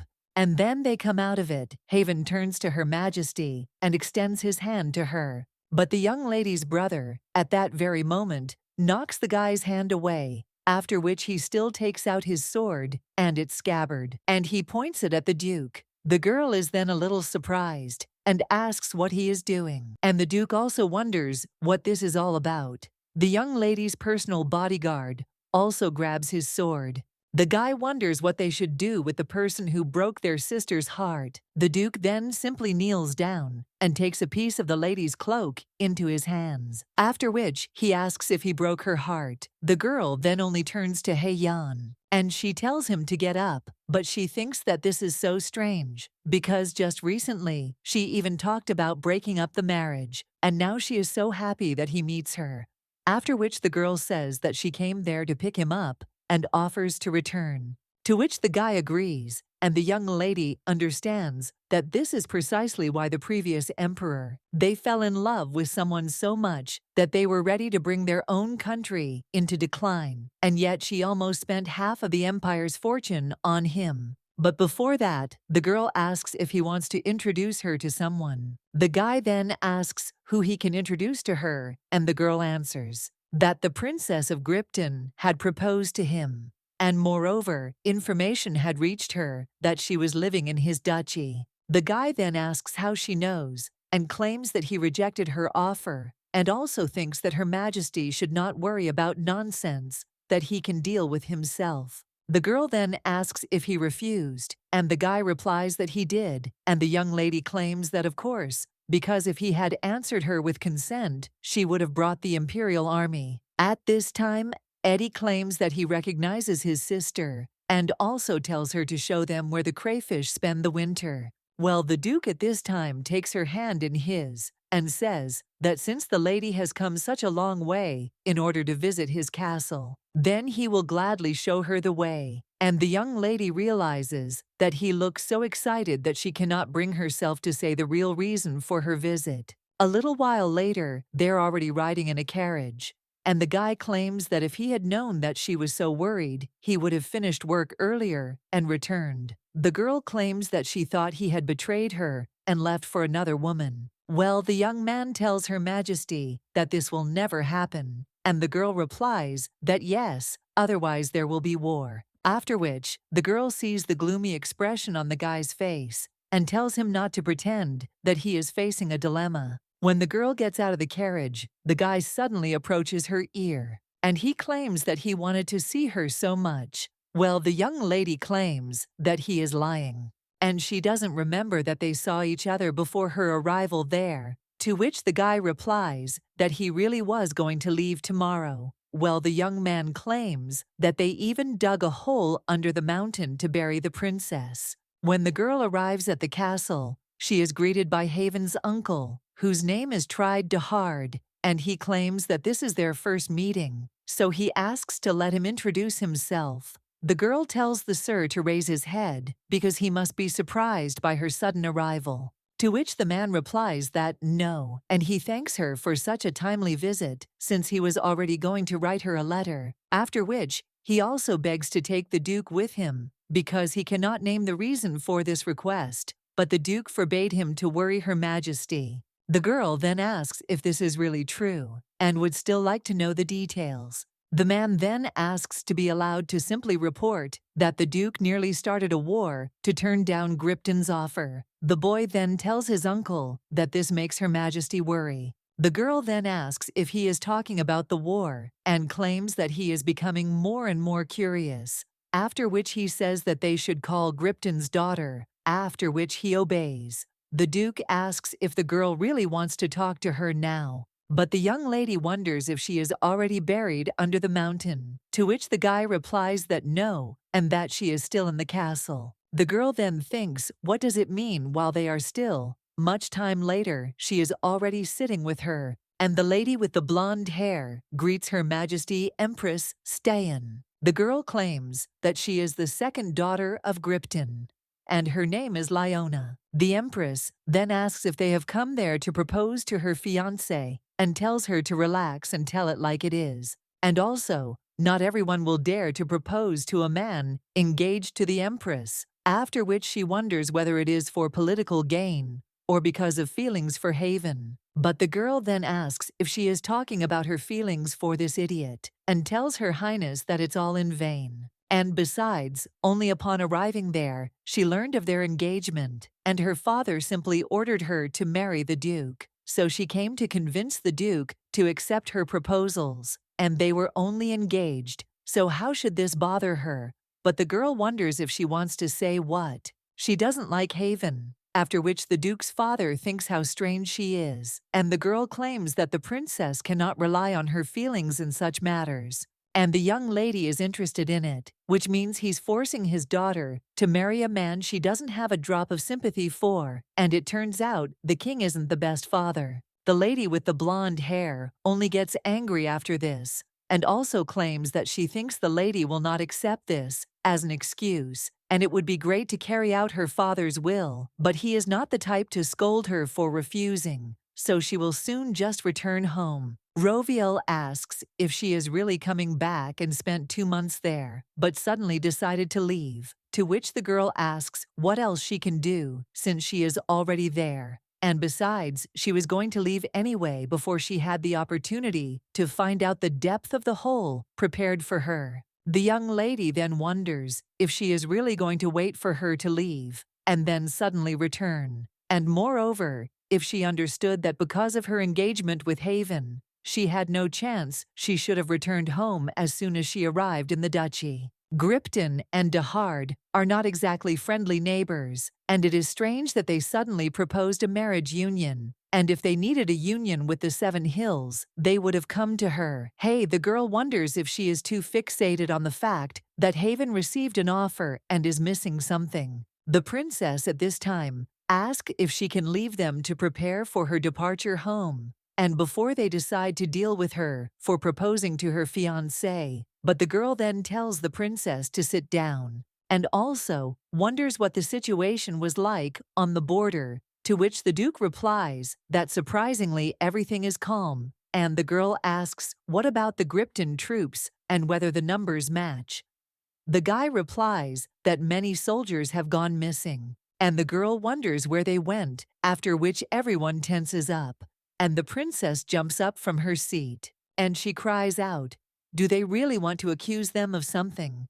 But she is there on her father's orders, and not in order to start a war. The Empress claims that she doesn't think his father is that crazy, but then she realizes that she is definitely there for the marriage, and her goal is to distract them. After 4 years, Gripton and Zilton would have attacked the Seven Hills if she had not taken the throne and paid Zilton. Their empire's debt to Zilton was 32,000 gold, and this debt would continue to grow. And also naturally that in the past, Zilton was not going to tolerate such things, and having united with Gripton attacked the Seven Hills, but this time everything is different.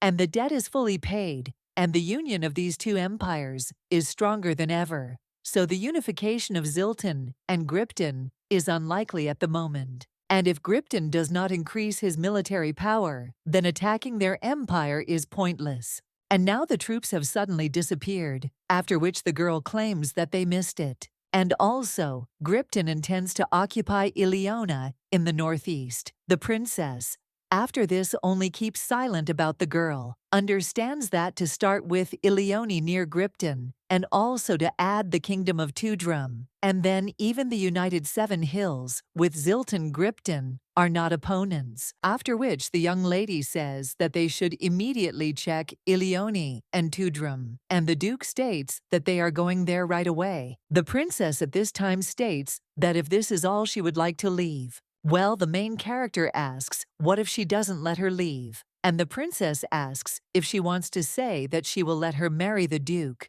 to which the girl replies that not at all. And the lady with the blonde hair says that in that case, is she really taking her hostage? The young lady then claims that she never even thought of such a thing, and invites the princess as a guest. She also understands that until she unravels Gripton's plans, the princess has diplomatic value, but the lady with the blonde hair claims that she would rather fall into eternal sleep than disturb Gripton and her father, and it would be nice if she could take a companion with her on the road. The Duke at this point cannot stand all this and takes his sword out of its sheath. The main character turns to him with concern, but the guy at this time only puts his sword to the princess's throat, and he looks at her menacingly. Roviel tells him to lower his sword.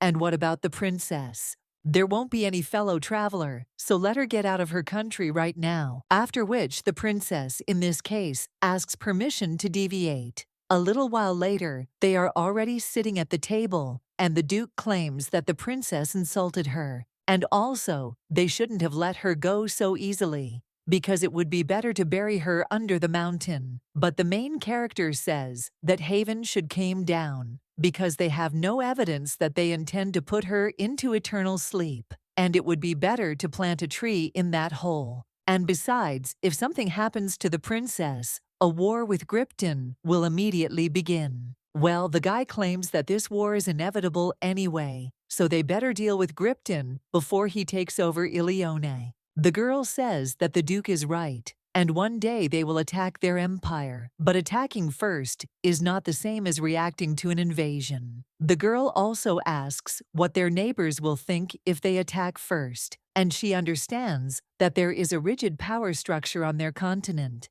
and if the balance in one place is disturbed, then chaos will begin, and they cannot allow this. So first they need to find out what Gripton is doing. A little while later, the young lady's brother enters her room and addresses her. He also claims that the princess of Gripton has escaped and wonders if he should catch up with the girl, but the main character claims that she was the one who kicked her out. The young lady's brother says that the Duke has been diligently digging her grave on Mount Mitrus Roviel, says that they will not bury anyone. And the guy says that he thinks that in the case of jealousy, it is excusable to get rid of annoying people. Roviel says that for the Empress, this is an unaffordable luxury. And the guy at this time turns to his sister and asks if he denies that he is jealous, and that he is really jealous of Gripton's daughter. The girl answers that she does not know whether it is jealousy or not. After all, she just wants to monopolize Haven. The guy is only embarrassed by this, and the young lady claims that the Duke is her man, and no one has the right to take him away from her. She also understands that when someone wants to kidnap her, obedient, understanding, always helpful fiancé, how can she silently watch this? At this time, the Duke asks, embarrassed, if she is talking about wanting to monopolize him. And the girl asks what the matter is, because he was the first to say something like that, and the young man says that it is true. But the girl wonders why she has such a face. The guy then says that he will fix it, and then the girl suggests starting the meeting. She also states that she would like to contact Ilona and Tudrum before Gripton attacks them, and wonders if she has any contact with the Seven Hills. The Knight Commander answers Her Majesty that no, and they only observe their movements, and also they rarely interact with the Seven Hills. After which the young lady asks if Gripton can contact both of them. The blonde replies that they do indeed have an informant near the border, and the girl understands that of course Cecile will not be able to cope with this task alone.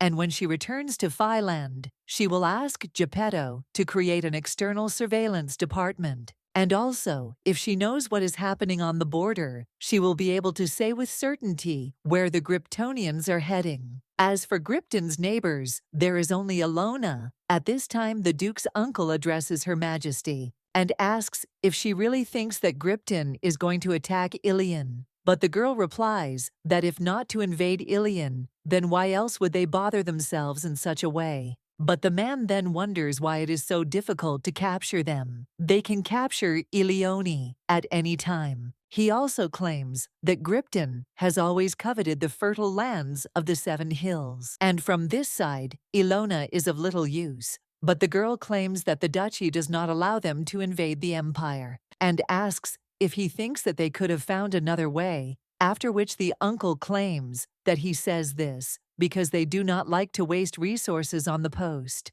and the probability that they found a bypass route to invade the Seven Hills is really high. The girl claims that she will think about it, and no one can know Gripton better than Duke de Hard, after which she tells the Knight Commander to carefully monitor Gripton's movements and send people to Zilton. After all, he could become Gripton's target, and they must warn them, after which the blonde tells Her Majesty that she understood. But I wonder if she thinks that this is too much even for Gripton. And also, how is it known from her that an attack on Zilton is unlikely? The girl understands that the Seven Hills fell because of the stupidity of the previous emperor, but that was in the past. And while she is the empress, this empire will not be an easy opponent for anyone. Now, if someone decides that Zilton is weak, it will be a fatal mistake for the attackers. And even if their military might leaves much to be desired, their gold reserves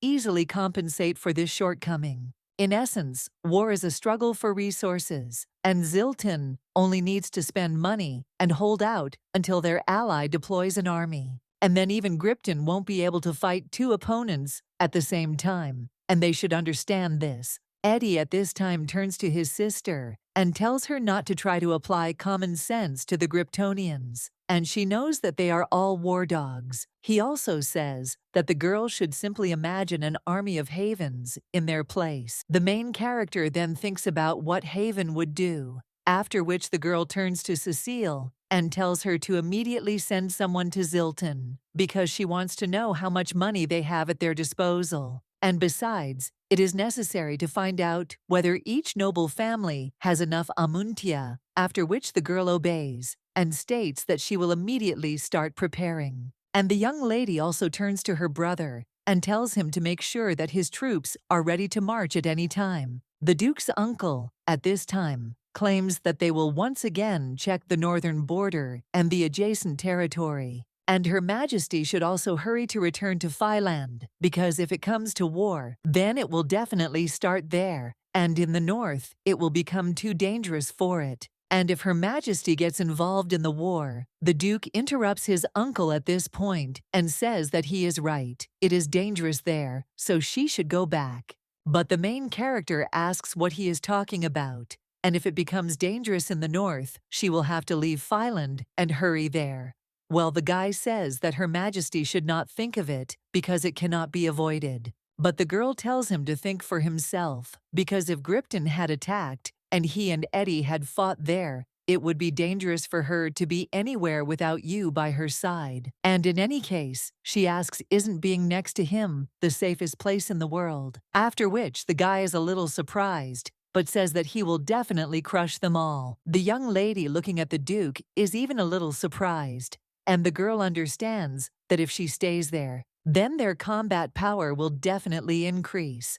But in that case, she claims that she will monitor the situation from there until they figure out the movements of Gripton's troops, and the meeting is over. After the rest of the people leave, The Duke extends his hand to the young lady, and he says that he will take her to the prepared chambers and take her to a room for the duration of her stay in Dahard. He also claims that it is too small and was certainly prepared in a hurry. The main character at this time watches the Duke and remembers how the lady with blonde hair spoke. "What if I say thank you for a declaration of love?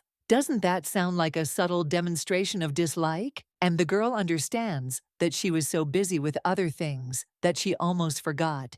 And first, she needs to clarify this misunderstanding. Then the main character tells her bodyguard that she has something to talk about and tells her to leave them alone for a while and not let anyone in. After which the bodyguard agrees and leaves the room. And the young lady then turns to Haven, and the guy responds, after which he apologizes to Her Majesty and claims that he should have sorted things out much earlier and returned to her as soon as possible. But the girl tells him to forget because she wants to talk about something else, after which the young lady comes closer to him, and she says that when she thanked him for his confession, she did not reject him then, and she doesn't plan to marry anyone except him, which makes the guy embarrassed, and he says that it can't be. The girl then asks why not, and she is telling the pure truth. But the guy says that it is impossible. The girl understands that there is a misunderstanding between them, and she openly pointed at him, but thinks why he doesn't want to accept it. After which she extends her hand to the guy's face, and also claims that their feelings are mutual, and she is sure of it. The Duke claims that if Her Majesty really loves him as much as he loves her, then she must be thinking about the same thing as he is, and hoping for the same thing as he is, after which the girl replies that this is true. And the guy kisses her hand, and then her lips. The main character, moving away from the kiss, thinks that, so that's what he meant. And by the way, she doesn't understand why he's so excited after such a passionate kiss. After which, the girl sighs and grabs the guy and brings him closer to her, kissing him. The young man is only embarrassed and surprised by this, but he grabs the edge of the bed, after which the girl hears some kind of cracking sound. And he thinks what kind of sound it was, but when he looks next to him, he sees that it is the very edge of the bed. After which she turns to His Majesty, but he claims that the lady has no idea. How long has he waited for this moment? The girl replies that yes, and now she understands her feelings well. So let him unclench his hand, but the guy only claims that he will never let him go. After which the girl says that it's not that hand, but the other one, because that way he'll break the column. And the guy, looking at his hand, is surprised, and the young lady wonders if he just noticed it now. The Duke also claims that he will take her to another room, and the young lady tells him not to worry about it. He also says that it is dangerous there, but the girl claims that as long as he doesn't touch anything, then everything is absolutely safe. But then the girl also hears some noise and looks outside, after which she sees her brother, who screams for the sister to just look at this girl because she forbids him to enter. The blonde claims that Her Majesty ordered not to let anyone in, but the guy claims that he is not the only brother, and Janice says that she is Her Majesty's personal guard. Well, the guy cries out, hasn't she heard about compliance, and thinks that it's time to acquire it. The girl then asks the two if they want to stop, and also says that it's time for Eddie to get along with Janice. After all, he brought her so that the girl would protect her. But the guy claims that she started the fight, and the blonde says that he was the first to provoke. The young lady then tells Janice that Eddie is the only person who can be allowed to see her at any time, and let her remember this, to which the girl replies that she obeys. And the young lady understands that they say that children become friends during a quarrel. But with these things it's different. The guy at this time tells his sister that he will switch off for a while, and there is a medicine nearby that he could not find. And while he is here, he asks to let him get it for her. The girl then asks if there is any medicine left that she has not tried, and the guy replies that there is plenty. After which the young lady asks how far it is from there, to which the guy replies that it is very close. And the girl says that then okay, and he will take Janice with him. The girl then screams to Her Highness, and the guy also wonders why he should go with her. The blonde also claims that as a bodyguard, she cannot leave her, but the main character claims that this is an order, and also let them take this opportunity to get along with each other. As the two leave, the Duke turns to the young lady and says that if she is ready, he will take her to the dining hall. Roviel thinks he looks happy. Then they also enter the dining room, and the girl sees all the family members standing with puzzled faces. At this time, someone pulls out a chair for the Empress and states that the dish of the day is stewed venison, and this is a traditional dish in the northern regions. And he also doesn't know if she'll like it. The girl claims that she's looking forward to trying everything, and she herself understands that both parents are black-haired. He's not, and many say that he's not from the Dehard family. The girl also thinks how long she has been waiting for this opportunity, and then tells them to sit down, and understands that the opportunity has finally arrived to interrogate them. After which the whole family begins to eat, and the Duke watches his bride with a smile on his face. The Duke's uncle is sitting there as if at a funeral, and the girl is putting down the cutlery, and she claims that she was informed that he is managing the duchy instead of Haven, and is interested in whether there were any difficulties. The man replies that it is true, and he thanks Her Majesty for her concern, but claims that no difficulties arose. After which the girl asks if this is true, and claims that she heard that he wants to become a full-fledged duke instead of Haven. The young lady also understands that even though Haven said that there was no need for this, she had long dreamed of raising this topic at a meeting with the Dehards. Well, their reaction surprised her a little, and the girl says that this is how it is, and also those are present there who opposed Haven becoming Duke Uncle, claims that there was a time when they wrongly believed, as if his nephew does not want to be a duke, but he tells Her Majesty that all this is in the past. The girl then asks if this is so, and claims that it seems like it was a big misunderstanding, to which the man replies that it is true. And the fact is that in his youth, the guy was afraid to go out into society. The young lady then remembers the Duke and asks if he was afraid too, which the man replies that he was. And the girl wonders if they are talking about the same person. Now, the guy's uncle claims that he knows that it is hard to believe, but until his 16th birthday, his nephew was a very cowardly and weak child. The main character is a little surprised by this, after which she turns to the Duke, and he asks if he was cowardly, to which the guy replies that it was a long time ago. He also asks his uncle if this is true, to which he replies that of course, and the guy is the only Duke of Dehard, no matter what anyone says. The main character understands that she waited so long for this interrogation, and everything ended so absurdly. And a little while later, she asks if the boy was really a cowardly and weak child. The Duke replies that it was like that in childhood, and the girl says that in that case,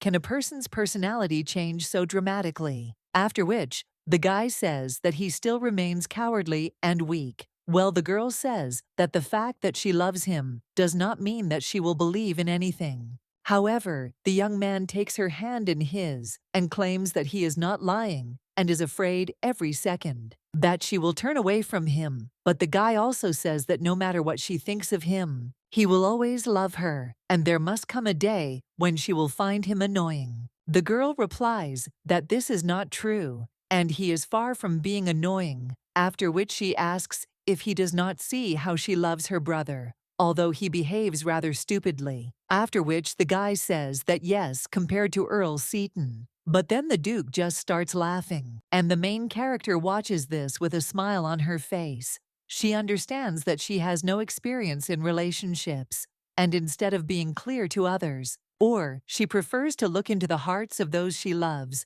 and feels much more comfortable, dive headlong into work. And last time there was no one to feel sorry for her, and in the end, she met her immersion into eternal sleep alone. So now, if someone loves her, despite her flaws, she will do everything to love him back. The girl also understands that Edwin is her precious brother, and follows her, and so is Artem, who so lacked this, and the man who always smiles when looking at her is Haven, who will become her husband. After which the girl realizes that she is ready to give Haven half of the goat, and he is still not sure of her feelings. But she didn't do anything special for Haven. After which the girl asks why he likes her.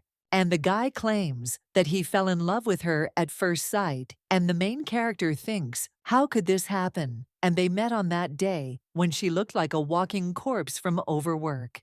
And she wonders how the shady and timid Haven was able to change his uncle's mood. The guy only smiles after this and claims that he gave him the severed head of Commander Gripton. Then the girl realizes it's time to change the subject for the second time and screams what he's talking about and how he even pulled it off. The guy then starts his story, but the girl says she doesn't want to know. And the young man claims that he simply calmly crossed the border and then returned. The girl understands that even Eddie has not stormed an enemy camp alone at the age of 16 in 2 lives, and she thought that she could no longer be surprised by any crazy antics, but it turned out that she needed a rope and a very strong one to tie up these psychos. At this time, the young lady's brother says that his ears are itching and asks how the girl thinks and whether her little sister remembers him. But the blonde only tells the guy not to chatter, but to look for a cure for Her Majesty. At that moment, the young man senses some kind of danger and grabs the knight by the clothes, after which he pushes them aside.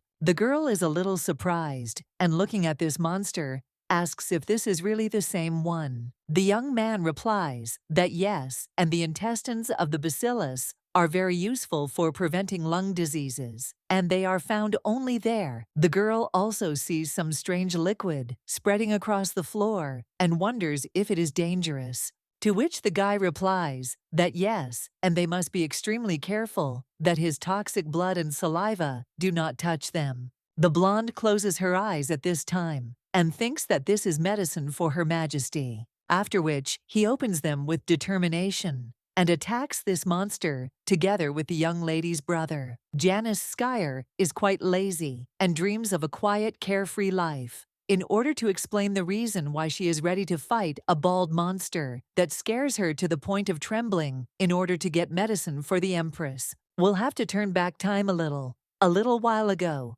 a girl who dreamed of a carefree life. One day, she pulled out the wrong stick, and everyone then screamed, congratulating her, and also affirming that Miss Janice was now the heir to the Duchy of Skyer. Her brother and sister thanked the girl, and they said that thanks to her, they could now relax, and the girl became an heiress when she was only 9 years old. On the day she turned 18, the girl ran away from home. The girl understood that the inspection of the territory, fencing administration, and culture were all in the past now, but she wondered if she could find an easy job with a high salary. After which, someone turned to her and asked if she was Janine Skyer and if she had run away from home. The girl then wondered who it was, and the guy remembered how his sister told him to be a good boy, and he asked if she was on the run. And that's great. But when the guy wanted to say something else, the girl just told him to get lost. After which she went further, and the guy thought what she said.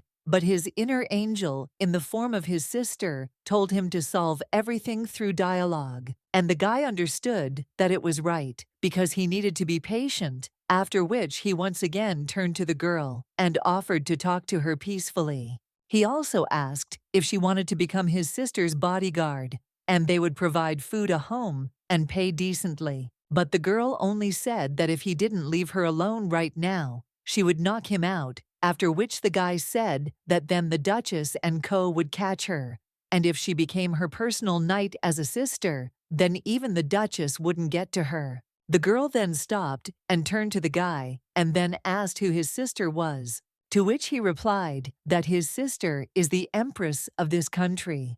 Or the girl thought whether it was true, after which I saw that the guy had pink hair, green eyes, and looked like he was 20 years old. And she also thought that of course no one would be able to reckon with her if she became the Empress's personal knight. And then the girl agreed, and the guy said that it was good. The girl met the Empress after going through many trials, but unlike her brother, she rarely spoke and was always busy with work. When the secretary addressed Her Majesty, and stated that it was time for dinner, she stated that the train was after examining this report. Well, the Duke just took her in his arms and insisted that it was not good to starve yourself. The young lady then asked who was starving whom, and she said that she would eat later. The girl then understood that becoming the Empress's bodyguard meant that she almost never left her desk. It's like winning the lottery, and no one complains, even if Janice looks at the sky. All day long, the girl even put a small soft sofa in front of the window to fully enjoy this quiet paid life. The girl wondered if she would be able to live like this until old age, and then Her Majesty would have to live a long, long time. But if she got overtired, who would fall into eternal sleep first? She recently ate a poisoned pie, but is still careless when it comes to food. After which, the girl thinks that Her Majesty will remain her boss, even when she is over 90. The baby also thinks that Her Majesty lives so recklessly that both the boy and the northern beast have gone crazy from it. So it's Janice's turn to go crazy with them, even if it means catching a four-legged snake, whose whole body is poisonous. Therefore now, the girl only repeats in her head that this is medicine for Her Majesty. The young lady's brother tells her not to damage this monster's organs. A little while later, the main character is already watching as these two bring her medicine, and the girl asks why there are 2 cups, to which her brother replies that the second one is for Haven. But the guy claims that he will refuse such an honor, after which Eddie says that it is very useful and very tasty, but they tried so hard to find the second monster. After which they also scream for the guy to drink, and he screams and also tries to break free. The main character at this time understands that she thought to tie them with a harness, but peace and quiet came by itself. At the same moment, the blonde runs into the room and screams to Her Majesty that Gripton has captured Zilton, after which the main character comes into shock and asks if they really attacked not them, but Zelton. The commander of the knights tells Her Majesty of the state absolutely correctly, and a month ago, Zilton sent a letter asking for help, but Gripton intercepted it halfway, which is why they only now learn about the capture. The young lady then wonders if this means that the princess really came there solely as a distraction. But having captured the terribly rich Gripton, the next goal is their empire, after which the young lady screams that they needed to return to Philand right now and also hold a meeting of the nobility as soon as possible. The girl understands that before Dehart alone was enough to stop Gripton, but the capture of Zilton changes everything, as well as their fierce neighbor who called himself an empire after the capture of Zilton. Now their empire surpasses them both in area and population, and in order not to lose, they had to prepare a lot. A little while later, the knights' commanders enter the room and address Her Majesty, to which he replies that yes, and thanks her for her work. After which the blonde runs away from there and realizes that she finally has her first rest in a week. The Empress understands that she first ordered to find out with which nobles Zilton and Gripton interacted, and understands that what they need now is internal unanimity. Despite the weakness, Zilton's military power remained at the level, and the reason why Zilton was so easily conquered must be due to internal conflicts. The 7 hills in this house will definitely be divided into 2 camps. It is the conservatives who prefer to just watch, and the advocates of decisive measures who will want to attack Zilton first while he is still weak. The thing is that many of them did not come to her coronation ceremony, and then the girl thinks how many nobles will follow her. It is this uncertainty that prevents them from initiating a direct war, and the young lady thinks that of course there are nobles who were once against her and now support her, but this is a special case.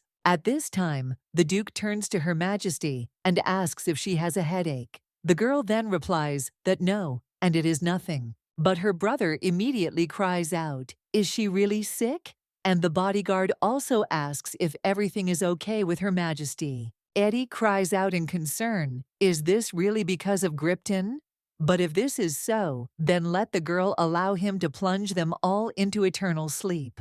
The girl then tells her brother not to be so reckless, and to give her some time. She also understands that it's not that she doesn't understand how these kids feel, and especially her brother, who is used to doing crazy things for her. The guy then says that he will do as his sister says so that she doesn't get sick, to which the girl replies that she isn't sick and plans to live with him for a long time. But at that very moment, someone bursts into the room and shouts to Her Majesty that this crazy old man from Gripton has proposed to her. But at that very moment, the guy sees how everyone is looking at him angrily, and the young lady asks what he is talking about. A little while later, Eddie laughs, and so does the personal knight and the Duke too. The girl tells them to calm down and understands that these three look like psychos. The reason for this is a letter from Emperor Gripton. The girl looked at the piece of paper and asked if he was really that stupid, and she understood that in a nutshell it was stated there that if she gave her empire as a dowry,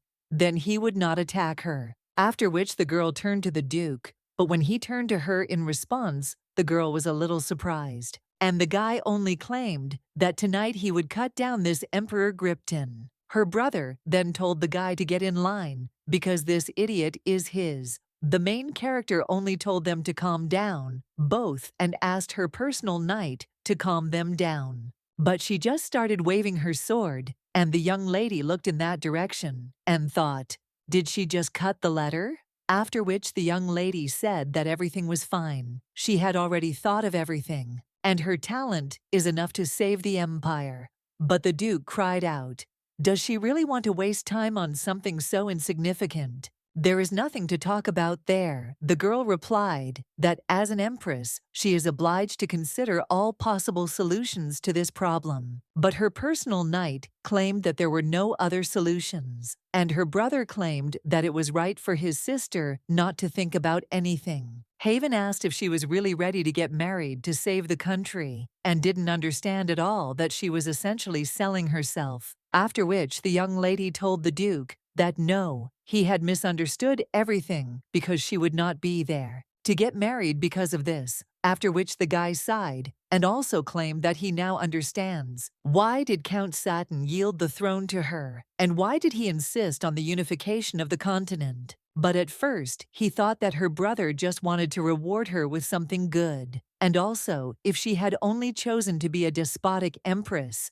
maybe she wouldn't have called him and the Count crazy so often. The girl then thinks, does she really have to be despotic for them to be normal? At this time, the Duke wonders what she was thinking about, and also let the lady just not tell him that she decided to agree to the love letter. The Empress replies that she was thinking about why Gripton sent her a love letter, and he can't really want to marry her. The Duke then wonders if this is not a veiled request to spare him the torments of old age by cutting off his head. Or maybe he just wanted to see the lady's reaction. It could also be a ploy to buy time and restore order in the hastily captured Zilton. The girl claims that this option cannot be ruled out since the war-obsessed country captured the commercial Zilton, with which it had never had any dealings. The girl also thinks that thanks to this, she has time to visit the nobles. And the reason why in this urgent situation she gathered them all is because